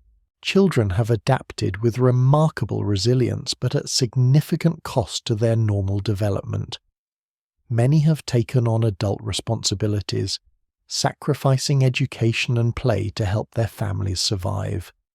The long-term effects of this enforced maturity and the trauma of extreme hardship will influence their personalities and capabilities throughout their lives. The community's elderly population has suffered disproportionate mortality, as age-related frailty makes it difficult to maintain body heat and fight off infections that younger people survive. Several respected community members have died not from acute illness, but from the gradual weakening that comes from prolonged exposure to cold and inadequate nutrition. March 15th, 1881. As a medical professional, I've been documenting the innovative treatments and remedies that families have developed when conventional medicines are unavailable.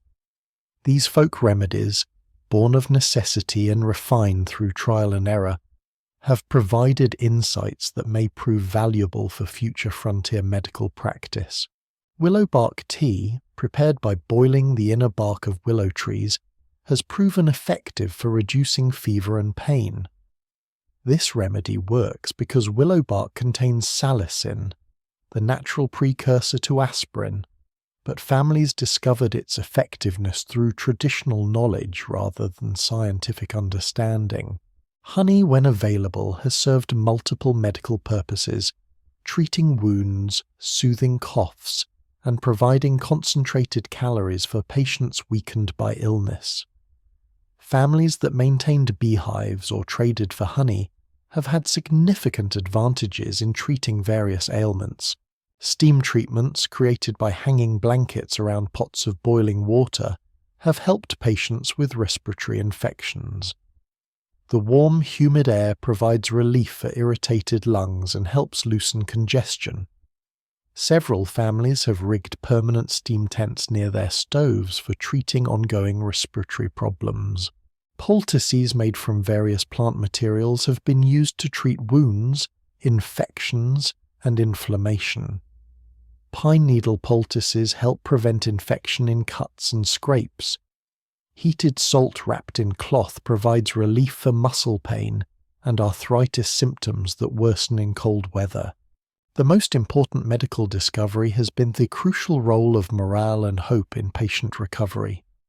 Families with strong emotional bonds and optimistic outlooks consistently show better health outcomes than families where despair and conflict have taken hold. The medicine of human connection and mutual support has proven as valuable as any pharmaceutical intervention. March 18th, 1881. The approaching end of winter brings both relief and new challenges from a medical perspective. As travel becomes possible, I'm able to reach families that have been completely isolated for months, discovering the full extent of winter's toll on community health.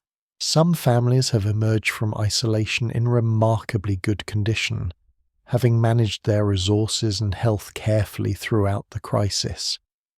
These families provide models for survival techniques that can be shared with other community members preparing for future challenges. Others have suffered significant health damage that will require months or years to repair. Malnutrition has weakened immune systems and delayed healing. Respiratory infections have become chronic conditions that may persist long after the cold weather ends. Injuries that couldn't be properly treated have healed improperly and may require corrective procedures. The psychological aftermath of extreme survival experiences varies greatly among individuals and families. Some emerge with increased confidence and practical skills that make them better prepared for future challenges. Others show signs of trauma and anxiety that may require ongoing support and treatment. Children who lived through this winter will carry its lessons throughout their lives, for better and worse. The resilience and practical skills they've developed will serve them well, but the experience of genuine deprivation and mortal danger will also mark them in ways that may not become apparent until they face future stresses. The community as a whole has developed knowledge and social bonds that strengthen its ability to survive future crises. The mutual support systems that emerge during the worst months have created networks of assistance that extend beyond family and ethnic lines, building the foundation for a more resilient and cooperative society. Entry 8. The Schoolteacher's Reflections. March 20th, 1881. School reopened today for the first time since December. Only 11 children came, the ones whose families live close enough that the journey won't risk their lives. The others are still cut off by drifts and mud that could swallow a horse. The children who returned have changed. They're quieter, more serious, but also somehow stronger. They share their meagre lunches without being asked, understanding scarcity in ways that will shape them for life. Little Tom Nielsen brought a single hard-boiled egg and carefully divided it among 3 friends who had nothing. Mary Stevens has become an accomplished reader during the long winter. Her mother used their isolation as an opportunity for intensive education, and now she reads with a fluency that amazes me. When I asked her what she learned during the months away from school, she thought carefully before answering. I learned that walls are important, but what's inside them is more important. These children have lived through something that will mark them forever. They've seen their parents make impossible choices, watched their families strip away everything non-essential to focus on pure survival.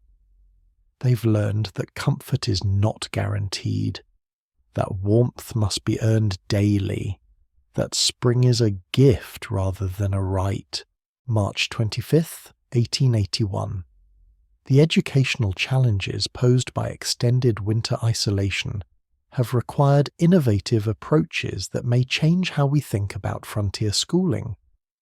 Families have discovered that intensive, individualized instruction can be more effective than traditional classroom teaching when resources are limited, but attention is focused.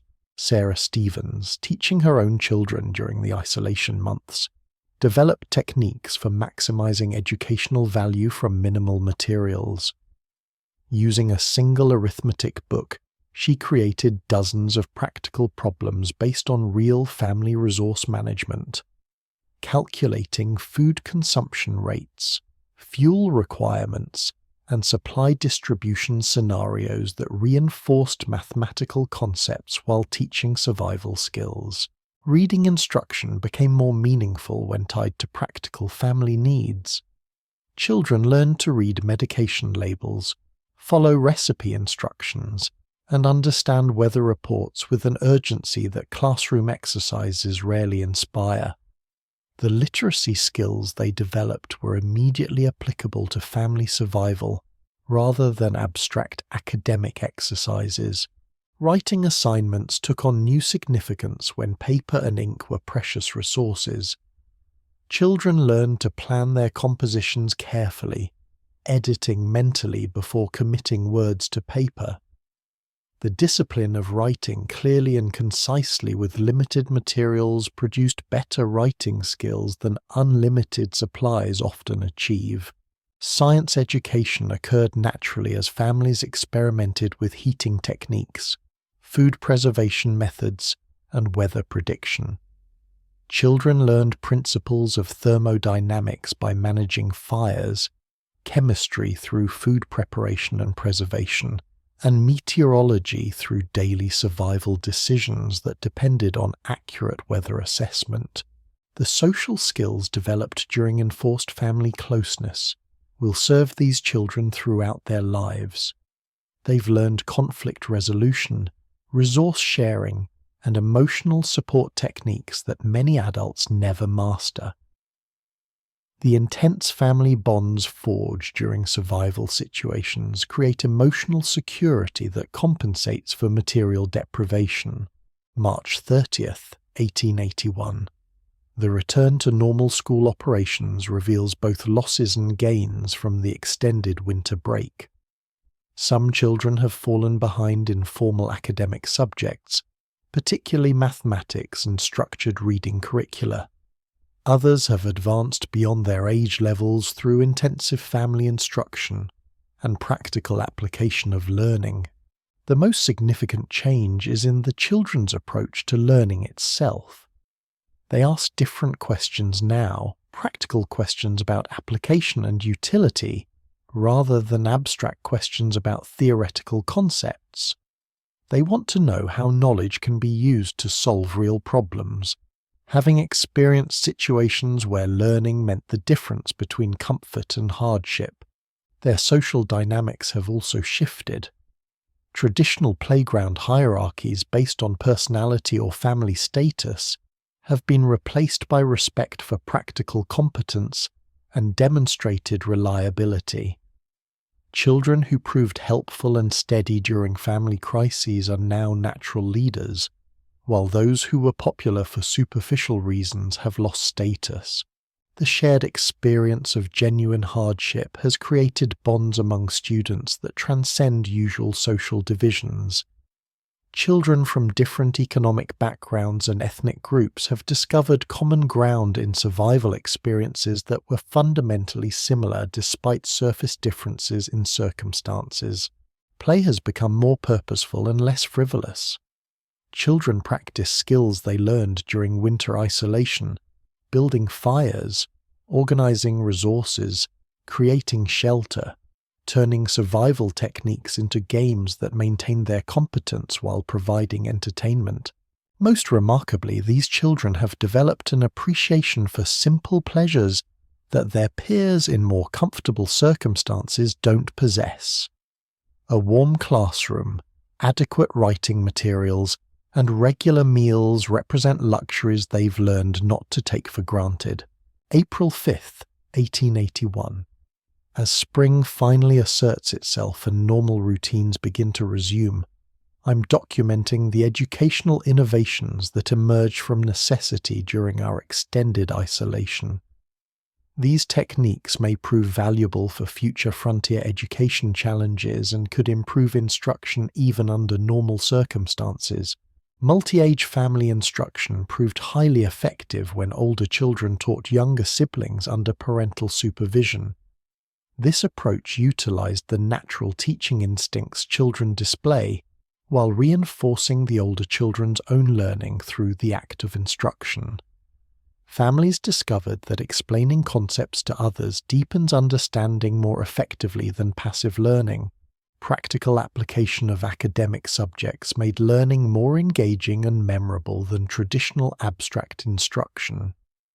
Mathematics lessons that involved calculating actual family resources, reading lessons that used real survival documents, and science lessons that explained familiar phenomena created connections between education and daily life that motivated sustained effort. Resource conservation techniques that families developed for survival also improved educational outcomes. When paper and ink were precious, children learned to plan their writing more carefully, edit more thoroughly, and value their educational materials more highly. The scarcity that seemed like a disadvantage actually produced better learning habits. Individual pacing allowed children to advance according to their abilities, rather than artificial grade-level constraints. Without the pressure to keep entire classes moving at uniform speeds, families could adapt instruction to each child's learning style and intellectual capacity, producing better outcomes than standardized approaches. The integration of practical skills with academic subjects created well-rounded education that prepared children for frontier life more effectively than purely academic instruction. Children who learned reading through survival manuals, mathematics through resource management, and science through practical experimentation developed both intellectual and practical competencies. April 10th, 1881. The long-term impact of this winter's educational experience will influence these children throughout their lives in ways that extend far beyond formal academic achievement.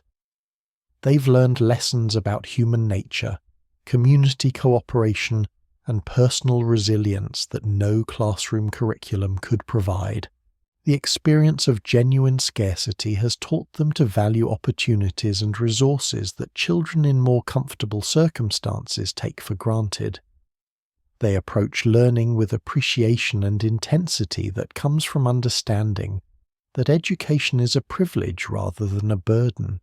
Their exposure to adult responsibilities and decision-making has accelerated their emotional and social development in positive ways. They understand cause and effect relationships, long-term planning requirements, and the importance of individual contributions to family welfare with sophistication that exceeds their chronological age. The community bonds forged during shared hardship have created social networks that will support these children throughout their lives.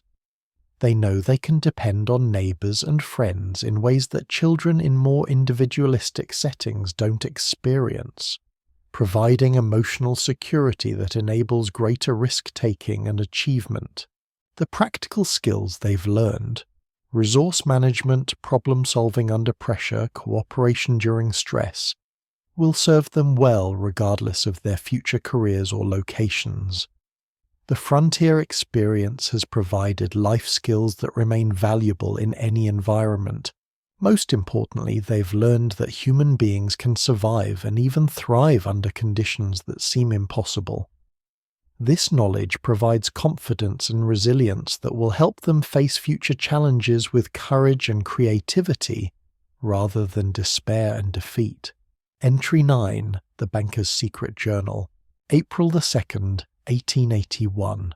Spring's arrival has revealed the true cost of this winter in terms that go far beyond human suffering. Half the families in the territory are behind on their mortgage payments. Livestock losses approach 60%. Seed grain meant for planting was consumed to prevent starvation, mortgaging this year's harvest to pay for last winter's survival. By any logical financial analysis, I should be foreclosing on properties across 3 counties. But logic feels inadequate when faced with the reality of what these families have endured. Yesterday, Nelson Stevens came to discuss his situation. Months behind on payments, forced to eat his seed wheat, livestock reduced to a single cow and handful of chickens. But as he sat in my office, I found myself looking not at a failed debtor, but at a man who had accomplished something remarkable. He had kept his family alive through a winter that tested every assumption about human endurance. His children were thin but healthy. His wife was exhausted but unbowed, and he himself carried the quiet dignity of someone who had faced the worst and emerged intact. I extended his loan without additional collateral, called it a business decision, but truthfully it was an act of recognition, acknowledgement that some achievements cannot be measured in monetary terms. April 7th, 1881. The broader economic implications of this winter's severity are staggering in their scope and complexity. The agricultural foundation of our territorial economy has been severely damaged, with effects that will persist for years. Families that consumed their seed grain have nothing to plant, creating food shortages that will extend into next winter unless emergency supplies can be provided. Livestock losses represent not just immediate financial damage, but the destruction of breeding stock that took years to develop. Rebuilding cattle herds, dairy operations, and poultry flocks will require capital investment that most families can't afford after depleting their resources for survival. Infrastructure damage from extreme weather conditions requires repairs that strain both public and private finances. Roads, bridges, and public buildings have suffered from months of severe conditions that exposed weaknesses in construction and maintenance. Railroad damage alone represents hundreds of thousands of dollars in repair costs. The human cost includes population losses that will affect economic development for decades. Families that abandon their claims represent not just individual tragedies, but the loss of potential community growth, tax revenue, and economic activity that would have developed over time. Yet I'm also seeing evidence of economic resilience and innovation that suggests this region may emerge stronger from the crisis. Communities have developed mutual support systems that provide economic benefits through shared resources and cooperative labor. Families have learned resource management and conservation techniques that make them better prepared for future challenges. April 12, 1881. The traditional banking relationship between creditor and debtor has been transformed by shared experience of genuine crisis. Families that survived this winter represent better credit risks than families with more assets, but less proven resilience. The knowledge that someone can maintain their commitments under extreme stress provides security that financial statements alone can't measure. I've been restructuring loans and extending payment schedules with flexibility that my Eastern investors might question, but my local experience justifies. Families that demonstrated resourcefulness, cooperation, and determination during the crisis deserve support that acknowledges their character as well as their current financial position. The informal economy that developed during the worst months provides insights into alternative economic models that may prove valuable for frontier development. Barter systems, shared labour arrangements, and community resource pooling created economic activity that continued when monetary exchange became impossible. Women's economic contributions have become more visible and valued during the crisis. Their skills in food preservation, clothing production, and household management represent economic value that traditional accounting methods don't recognize, but which proved essential for family survival. Children's economic contributions have also increased in significance. Their labor, their adaptability, and their lower caloric requirements made them valuable family economic assets rather than just dependents. This enhanced economic role may influence their future opportunities and social status. The crisis has revealed the importance of economic diversity and local self-sufficiency. Communities with varied economic bases and local production capabilities weathered the isolation better than communities dependent on external supply chains and single economic activities. April 15, 1881. The recovery planning required for this region demands innovative financial instruments and support systems that go beyond traditional banking practices. Families need not just immediate relief but long-term assistance that acknowledges their changed circumstances and enhanced capabilities. I'm developing loan programs that recognize survival skills and community connections as forms of collateral. Families that proved their resilience and maintained their social bonds represent good investments regardless of their current asset position. The social capital they've developed through mutual support has economic value that should be reflected in lending decisions. Cooperative economic ventures may provide better development models than individual enterprise for frontier conditions. The mutual support systems that emerged during the crisis suggest that shared ownership and collective decision-making might be more sustainable than purely competitive economic relationships. Government assistance programs must be designed to support recovery without creating dependency. Families that survive through their own efforts deserve help that enhances their capabilities rather than replacing their initiative. The goal should be restoring their self-sufficiency, rather than making them permanently dependent on external support. The educational investments that families made during isolation, teaching children practical skills, developing literacy and numeracy through real applications, represent human capital development that will provide long-term economic benefits. These enhanced capabilities should be factored into recovery planning and future development strategies. Private industry must develop supply and service systems that can function despite periodic isolation and extreme conditions. The vulnerabilities exposed by this winter require business models that can maintain operations when normal transportation and communication systems fail. April 20th, 1881. The transformation of individual and family economic behavior during this crisis provides insights that may influence frontier development for generations. Families learn to distinguish between wants and needs with precision that urban consumers rarely achieve. They developed spending and saving habits based on real scarcity rather than imagined limitation. The conservation techniques that families developed for survival have created habits that will serve them well during normal times.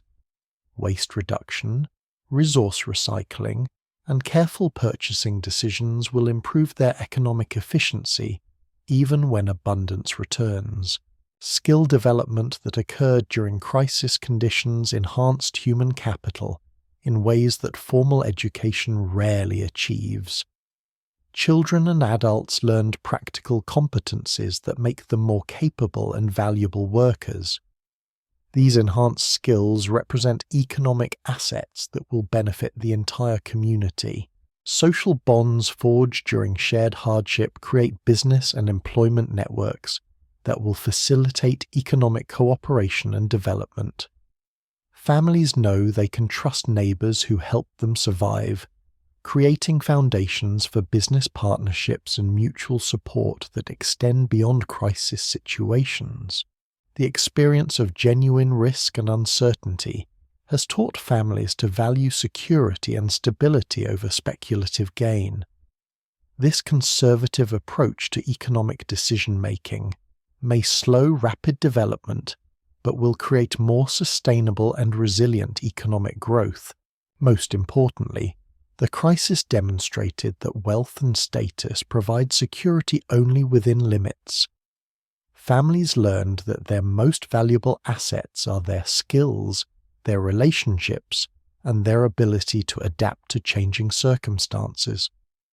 This knowledge will influence their economic priorities and decisions throughout their lives. Entry 7, Dr. Morgan's Medical Notes, March 5th, 1881. Called out today to the Patterson place, the widow living alone in that dugout carved into the hillside. Found her in remarkably good health, considering her age and the severity of this winter. When I asked her secret, she laughed and said, "Young man, surviving one bad winter teaches you to prepare for worse ones." Her dugout stays warmer than most cabins because it's built into the earth itself. The temperature never drops as low as it does in above-ground structures, and never rises as high either. A steady, manageable cold that can be fought with careful fire management. But it's her mental state that impresses me most. She's treated this winter not as a catastrophe, but as a problem to be solved methodically. She calculated her food needs down to the ounce, her fuel requirements down to the hour of burning time. When younger families were panicking in November, she was calmly implementing plans she'd made in September. "Doctor," she told me as I prepared to leave, "most folks try to fight winter like it's an enemy. I learned long ago to treat it like a difficult neighbor, someone you don't particularly like but have to live beside. You don't waste energy hating it. You just figure out how to get along until it goes away." I've been thinking about her words as I make my rounds. The families that have struggled most are the ones who saw this winter as a personal assault, who wasted energy on anger and fear. The ones who've managed best treated it as simply another job to be done, like harvesting crops or building fences. Difficult work requiring skill and patience, but work nonetheless. Entry 8, The Schoolteacher's Reflections, March 20th, 1881. School reopened today for the first time since December. Only 11 children came, the ones whose families live close enough that the journey won't risk their lives. The others are still cut off by drifts and mud that could swallow a horse. The children who returned have changed.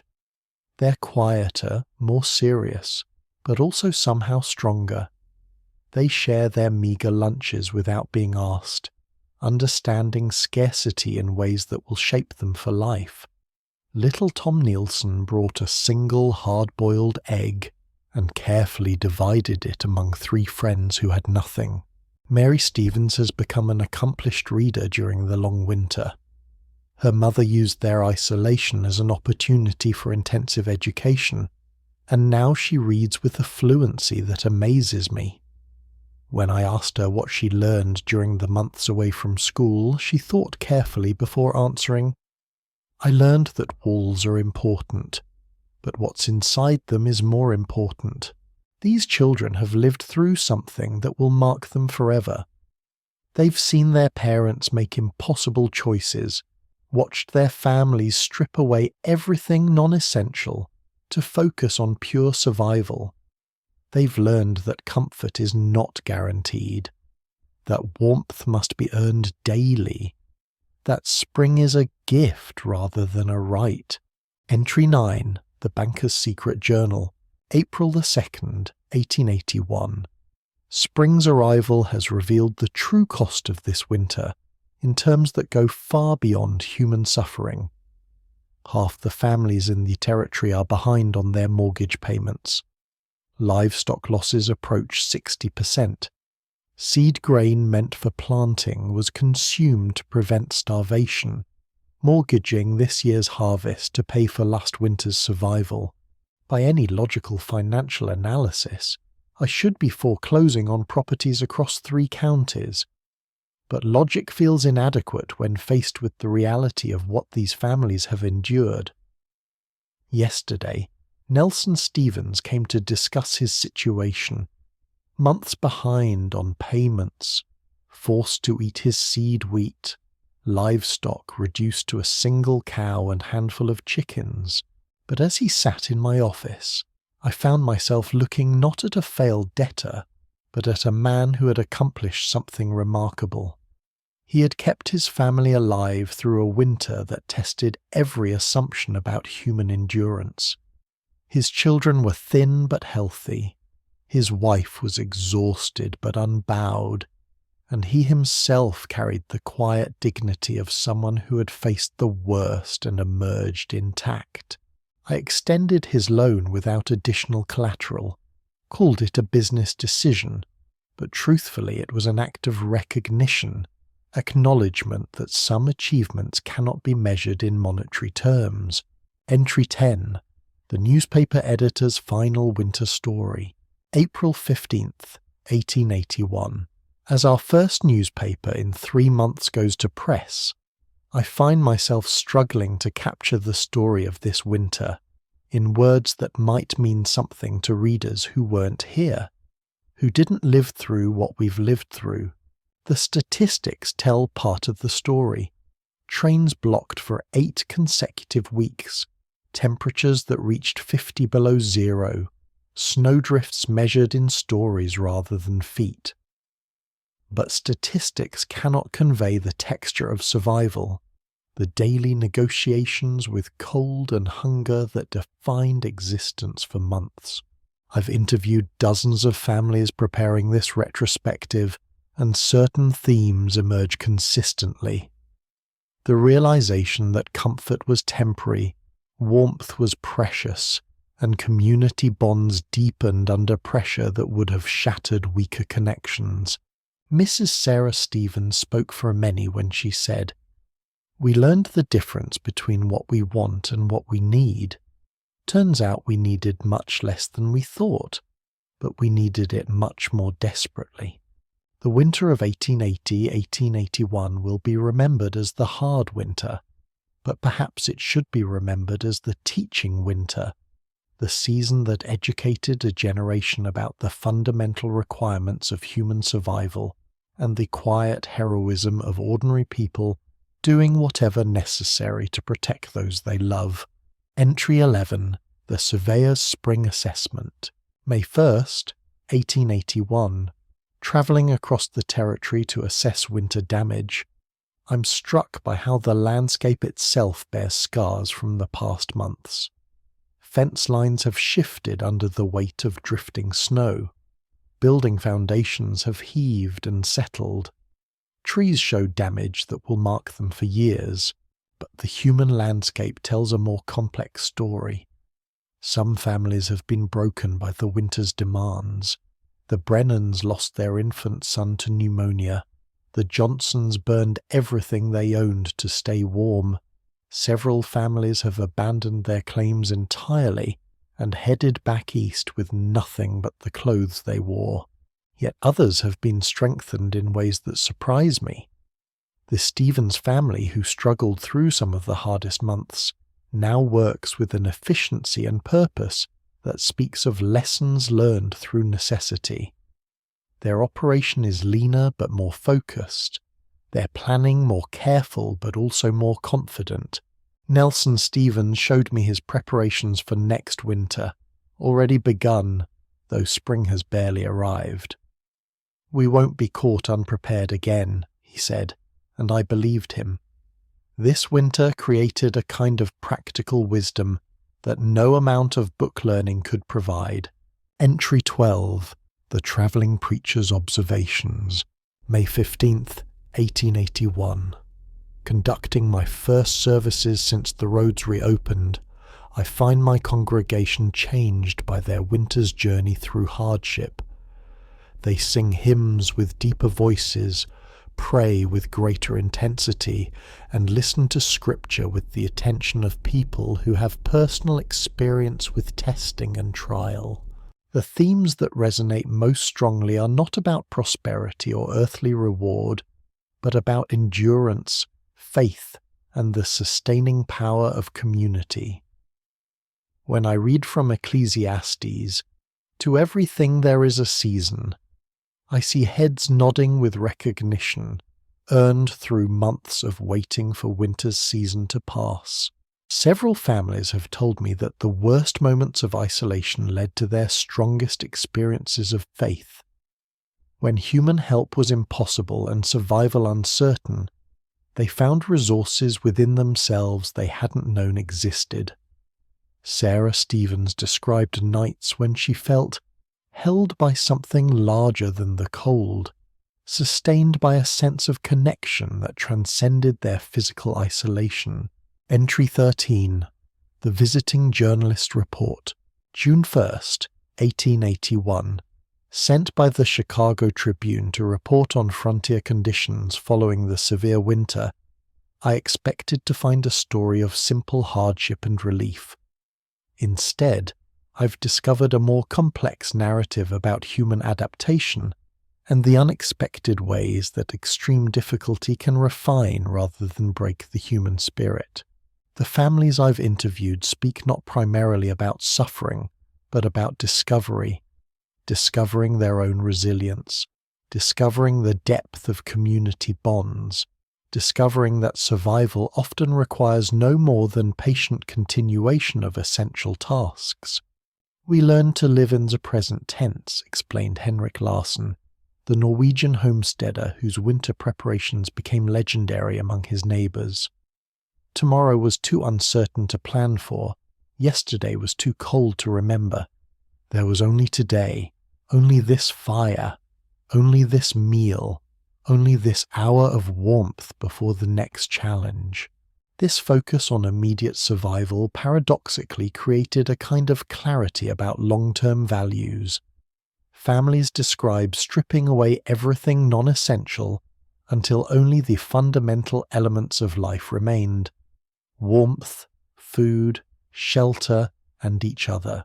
Entry 14, The Children's Memory Book, written collectively by Mary Stevens, Tom Stevens, and their cousin Emma Larsen, summer 1881.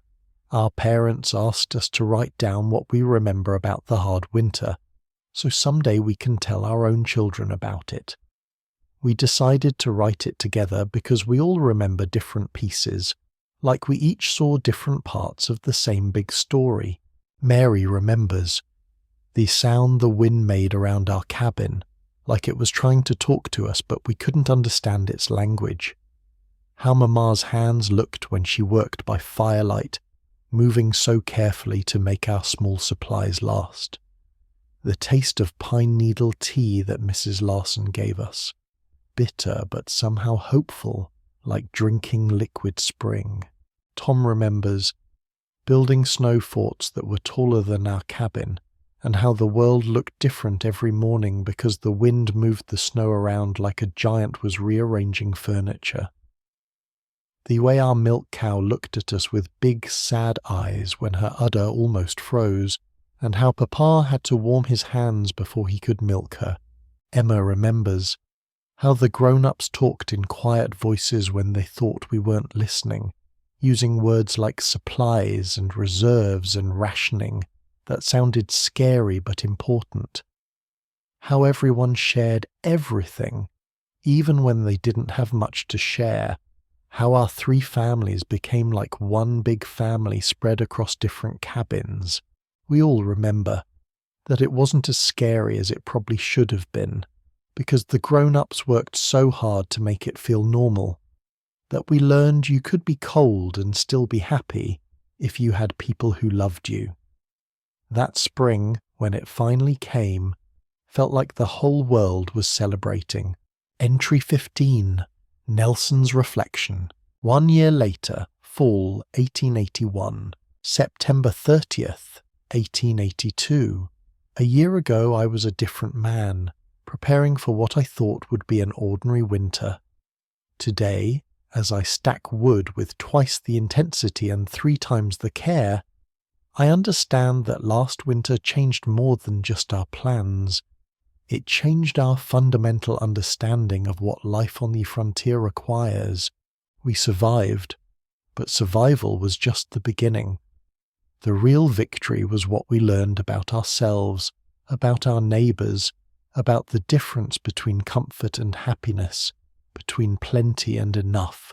Sarah has become something of a local expert on food preservation and winter cooking. Neighbours seek her advice on stretching supplies and creating variety from limited ingredients. She teaches these skills not as tricks, but as arts, ways of transforming scarcity into abundance through creativity and care. The children have grown in ways that go beyond their physical development. They possess a practical wisdom about resource management that will serve them throughout their lives. More importantly, they understand that security comes not from having enough, but from knowing how to make do with whatever you have. I find myself looking forward to winter this year, not because I enjoy hardship, but because I know we can handle it. Last winter tested us against forces we hadn't imagined, and we discovered that we were stronger than we knew. Entry 16, The Historical Perspective, written by County Historian 1920. As I compile these accounts 39 years after the hard winter, I'm struck by how consistently the survivors describe it not as a catastrophe they endured, but as an education they received. The winter of 1880-1881 became a reference point that shaped every subsequent decision about frontier life. The families who survived that winter became the foundation of stable communities throughout the territory. They brought to their subsequent years a practical wisdom about preparation, conservation, and community cooperation that served them through less severe but still challenging seasons. Perhaps most significantly, they developed what we might call a winter mindset, an approach to life that assumed difficulty, planned for scarcity, and found abundance in small pleasures and strong relationships. The children who lived through that winter became legendary for their practical skills and their generous spirits. Mary Stevens became a teacher who passed on lessons in both formal education and practical survival. Tom Stevens became a farmer whose meticulous planning and generous sharing of resources helped stabilize agriculture in the region. The adults who weathered that season became community leaders whose decisions reflected hard-earned understanding about the balance between individual survival and collective welfare. Epilogue, The Warm Room, a meditation for modern readers.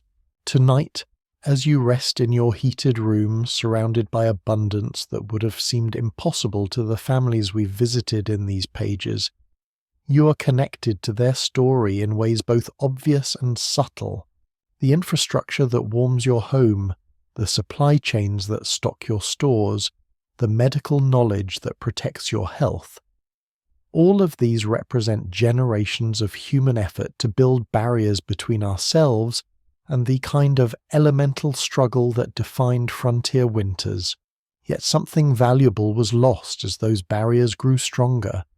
The clarity about what truly matters, the deep appreciation for simple comforts, the understanding that survival often requires no more than patient attention to essential tasks, repeated with care and consistency. The families of the hard winter discovered that happiness was not the absence of difficulty, but the presence of meaning, purpose, and connection even in the midst of hardship. They learned that strength was not the ability to avoid challenges, but the capacity to meet them with dignity and grace. As you drift towards sleep, warmed by their memory and your own comfortable present, you carry within you the inheritance of their endurance. Somewhere in your blood runs the memory of ancestors who knew how to wait for spring with patience and hope, how to find warmth in each other when the world seemed determined to freeze them into stillness. The stories we've shared tonight were not stories of heroes, but of ordinary people doing what had to be done, one cold day at a time, in their patient endurance, in their quiet strength, in their understanding that survival was not about conquering winter, but about outlasting it. They left us gifts of perspective that can warm us still. Sleep well, warmed by their memory, and know that spring always comes eventually to those who have the patience to wait for it. Additional entry: the Territory Governor's Assessment, written by Governor Nehemiah Ordway, Dakota Territory, April 30th, 1881. As Territorial Governor, I have received reports from across Dakota Territory detailing the impact of the winter of 1880-1881 on our civilian population, military installations, and economic development. The scope and severity of this crisis exceeded anything in the territorial government's previous experience and required responses that went far beyond normal administrative procedures. The human cost has been significant but not catastrophic, thanks largely to the resilience and mutual support demonstrated by frontier families and communities. While we lost some residents to weather-related deaths and others to abandonment of claims, the majority of our population survived with enhanced skills and stronger community bonds. The economic impact will influence territorial development for years to come. Agricultural production was severely disrupted, with many families consuming seed grain intended for spring planting. Livestock losses approach 60% in some areas, representing years of investment and breeding program development. Infrastructure damage to roads, bridges, and public buildings requires reconstruction efforts that strain territorial resources. However, I have also observed positive developments that may benefit our long-term growth and stability. The crisis revealed impressive human resources and capabilities among our population that normal conditions rarely display. Families proved remarkably adaptable and resourceful. Communities developed effective mutual support systems, and individuals demonstrated skills and determination that exceed what we might have expected. The experience created social bonds and cooperative relationships that will facilitate future development projects and crisis response. Communities that survived the winter together have developed trust and communication systems that will serve them well during future challenges. May 10th, 1881. The territorial government's response to this crisis has revealed both strengths and weaknesses in our administrative systems that require attention as we plan for future emergencies. Our communication systems, designed for normal conditions, proved inadequate when weather disrupted telegraph service and made travel impossible for extended periods. Emergency supply distribution systems that seemed adequate in theory failed when transportation networks were blocked and communities became completely isolated. We learned that frontier territories must maintain larger emergency reserves and develop alternative distribution methods that can function despite severe weather conditions. Coordination between territorial military and local authorities worked better than expected despite communication difficulties. Military installations provided crucial support to civilian populations, while local communities shared resources and information that helped territorial authorities understand changing conditions across the region.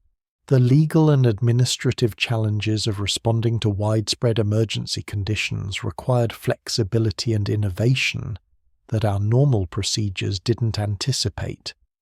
Property law, contract enforcement, and taxation policies needed modification when families were forced to make survival decisions that conflicted with normal legal obligations. Medical and public health services proved critically important as isolated communities faced illness and injury without access to professional medical care. The territorial government must develop better systems for providing medical support to remote areas during emergency conditions. Economic assistance and recovery planning requires coordination between territorial government, federal authorities, and private enterprise that goes beyond normal administrative relationships. The scope of assistance needed exceeds any single agency's capabilities and requires cooperative approaches that may serve as models for future crisis response. May 20th, 1881. The long-term implications of this winter's experience for territorial development and governance require careful analysis and planning. While the immediate crisis has passed, its effects will influence our region's growth and character for generations. Population stability may actually be enhanced rather than damaged by the crisis. Families and individuals who proved capable of surviving extreme frontier conditions represent exactly the kind of residents our territory needs for sustainable development. The self-selection process that occurred as less capable residents departed may improve our overall population quality. Community development has been accelerated in positive ways as shared hardship created social bonds and cooperative systems that might have taken years to develop under normal conditions. Towns and settlements that survived the winter together have developed the social infrastructure needed for stable growth and effective local governance. Economic development may benefit from the crisis experience as residents learned resource management and conservation techniques that will improve efficiency and reduce waste during normal operations. The innovations and adaptations that emerge from necessity may provide competitive advantages for our territorial economy. Political development has been influenced by the experience of self-reliance and local cooperation that proved essential for survival. Residents who successfully managed extreme crisis through their own efforts and community support may be less dependent on government assistance and more capable of effective self-governance. Educational and cultural development received unexpected benefits as families developed teaching and learning systems during isolation that may improve educational outcomes compared to traditional schooling approaches. The integration of practical skills with academic subjects created more comprehensive educational models. Environmental knowledge and adaptation techniques that residents developed during the crisis represent valuable assets for future frontier development. Understanding how to live and work successfully in harsh environments will benefit all future development projects and settlement patterns. Final entry: The Voices of Spring, written collectively by the survivors, Spring 1881, Sarah Stevens. Spring arrived not as the gentle awakening I remembered from Illinois, but as a violent flood that swept away winter's accumulated burden in a matter of days. The creek that had been silent and frozen for months became a roaring torrent that carried away fence posts, shed roofs, and everything else winter had buried. But the sound of running water was the sweetest music I had ever heard. Standing in our doorway, watching the snow melt and reveal the familiar landscape of our homestead, I felt a gratitude so profound it brought tears to my eyes. We had survived, not just individually, but as a family, as a community, as human beings who had faced the worst nature could offer and emerged intact. The world looked different now, not just because the snow was melting, but because I was different. I had learned things about myself, about my family, about what human beings are capable of when survival depends on it. The knowledge would stay with me forever, a kind of strength that no future hardship could take away. Nelson Stevens. The first warm day came in mid-March, and I spent it walking the boundaries of our property, checking for winter damage and planning the work ahead. The land looked harsh and scarred from months of extreme weather, but it also looked enduring, capable of recovering, of producing again, of supporting the life we had chosen to build here. I found myself making mental calculations different from those that had occupied me all winter. Instead of counting remaining supplies and rationing what we had, I was planning what we would plant, what we would build, how we would prepare for future winters. The shift from survival thinking to growth thinking felt like emerging from a cave into sunlight. The experience had changed my relationship with this land in ways I was still discovering. Before the winter, I had seen our homestead as property to be developed and improved. Now I understood it as a partner in an ongoing negotiation with natural forces that required respect, preparation, and humility. Henrik Larsson. The spring revealed the full cost of winter's assault on our livestock and equipment, but it also revealed the strength of the bonds we had forged with our neighbours during the months of mutual dependence. The Stevens family and my family were no longer just neighbours. We were relatives in every way that mattered. As I surveyed the damage to my farm buildings and counted the animals we had lost, I felt sadness, but not despair. We had saved what was most important: our lives, our families, our connections to each other. Everything else could be rebuilt, replaced, improved upon with the wisdom we had gained. The Norwegian community in our area had grown stronger through the shared experience of extreme survival. Families that had remained somewhat isolated by language and cultural differences now worked together with the easy cooperation of people who had helped each other through life-threatening challenges. Mary Stevens, now 9 years old. Spring meant I could go outside again without wearing so many clothes I could barely move. The first day warm enough to play outdoors, I ran around our property like a prisoner released from jail, marvelling at how big the world was when you could see beyond the cabin walls. But I noticed that I played differently than I had before the winter. My games were more practical, more focused on useful activities. I built pretend cabins that were well insulated and properly supplied. I organised resources carefully and planned for contingencies. Even my play had been educated by our survival experience. The winter had taught me that children could be important and useful in ways I had never imagined. I was proud of the skills I had learned and the contributions I had made to our family's survival. The experience had made me more confident and capable, ready for whatever challenges growing up on the frontier might bring. Dr. Morgan. The medical aftermath of the hard winter provided a comprehensive education in frontier medicine that no medical school could have offered. I treated conditions and injuries that arose from months of extreme survival efforts. but I also documented innovations and treatments that had emerged from necessity when professional medical care was unavailable. The folk remedies and impromptu treatments that families developed proved remarkably effective for many conditions. Pine needle tea had prevented scurvy in dozens of cases. Herbal poultices had treated infection successfully. Steam treatments had helped respiratory patients recover. These techniques represented valuable additions to frontier medical practice. Most importantly, I had observed the crucial role of hope, community support, and strong family bonds in patient recovery.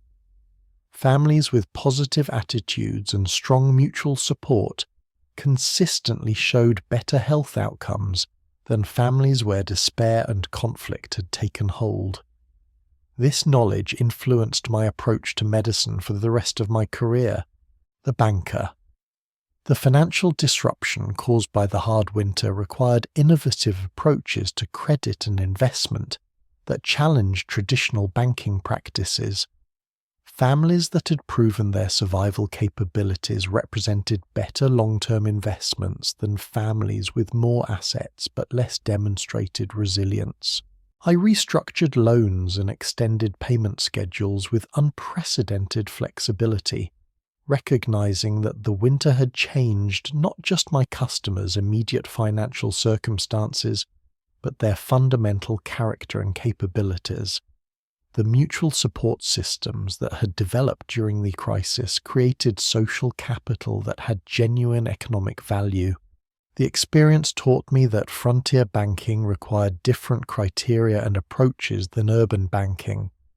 Assessing character, community connections, and practical competence often provided better indicators of creditworthiness than traditional financial statements. The territory's children, Mary Stevens, Tom Stevens, Emma Larson, and 12 other children who survived the hard winter. Looking back as adults, we who lived through that winter as children carry its lessons in ways that shaped our entire lives. We learned that security comes not from having abundant resources, but from knowing how to make the most of whatever resources are available. We learned that families and communities can survive almost anything if they work together and refuse to give up hope. We learned that happiness doesn't require comfort or luxury. It can exist in a one-room cabin when that cabin contains people who love each other. We learned practical skills that served us throughout our lives: resource management, creative problem solving, cooperation under pressure, appreciation for simple pleasures. But more importantly, we learned that human beings are capable of much more than they usually imagine. The hard winter became the reference point for every challenge we faced in later life. When times were difficult, we remembered that we had survived something worse. When times were good, we appreciated abundance with gratitude earned through experiencing genuine scarcity. Our children and grandchildren heard the stories of that winter, but they couldn't fully understand what we had learned until they faced their own tests of character and endurance.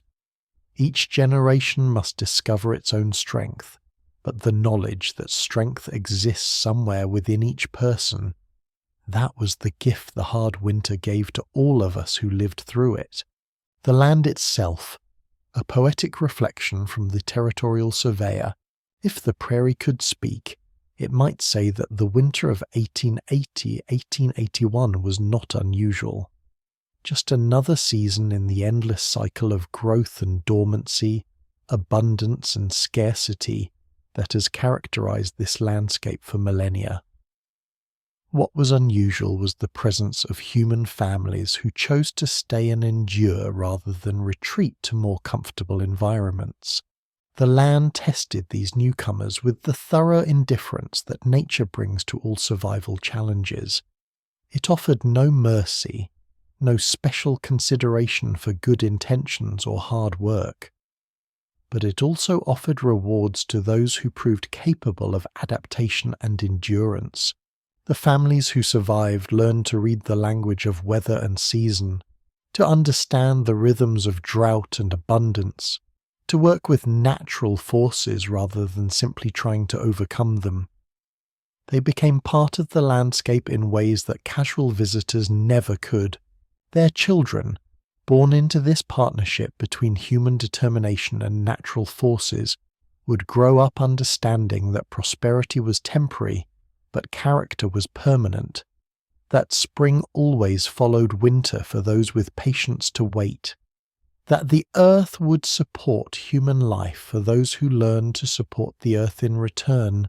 The hard winter of 1880-1881 ended, as all winters eventually end, but its lessons became part of the cultural landscape of the American frontier.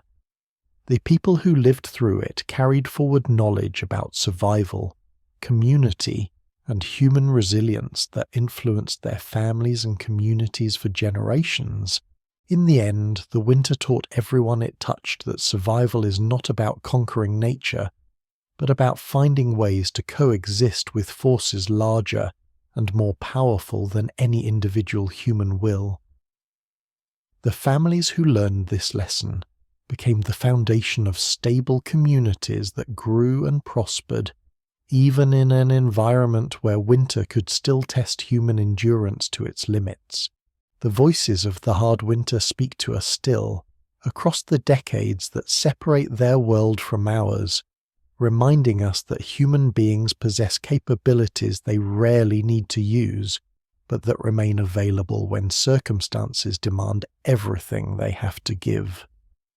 Their story is not just about surviving one terrible winter, it's about discovering what human nature contains when everything else has been stripped away.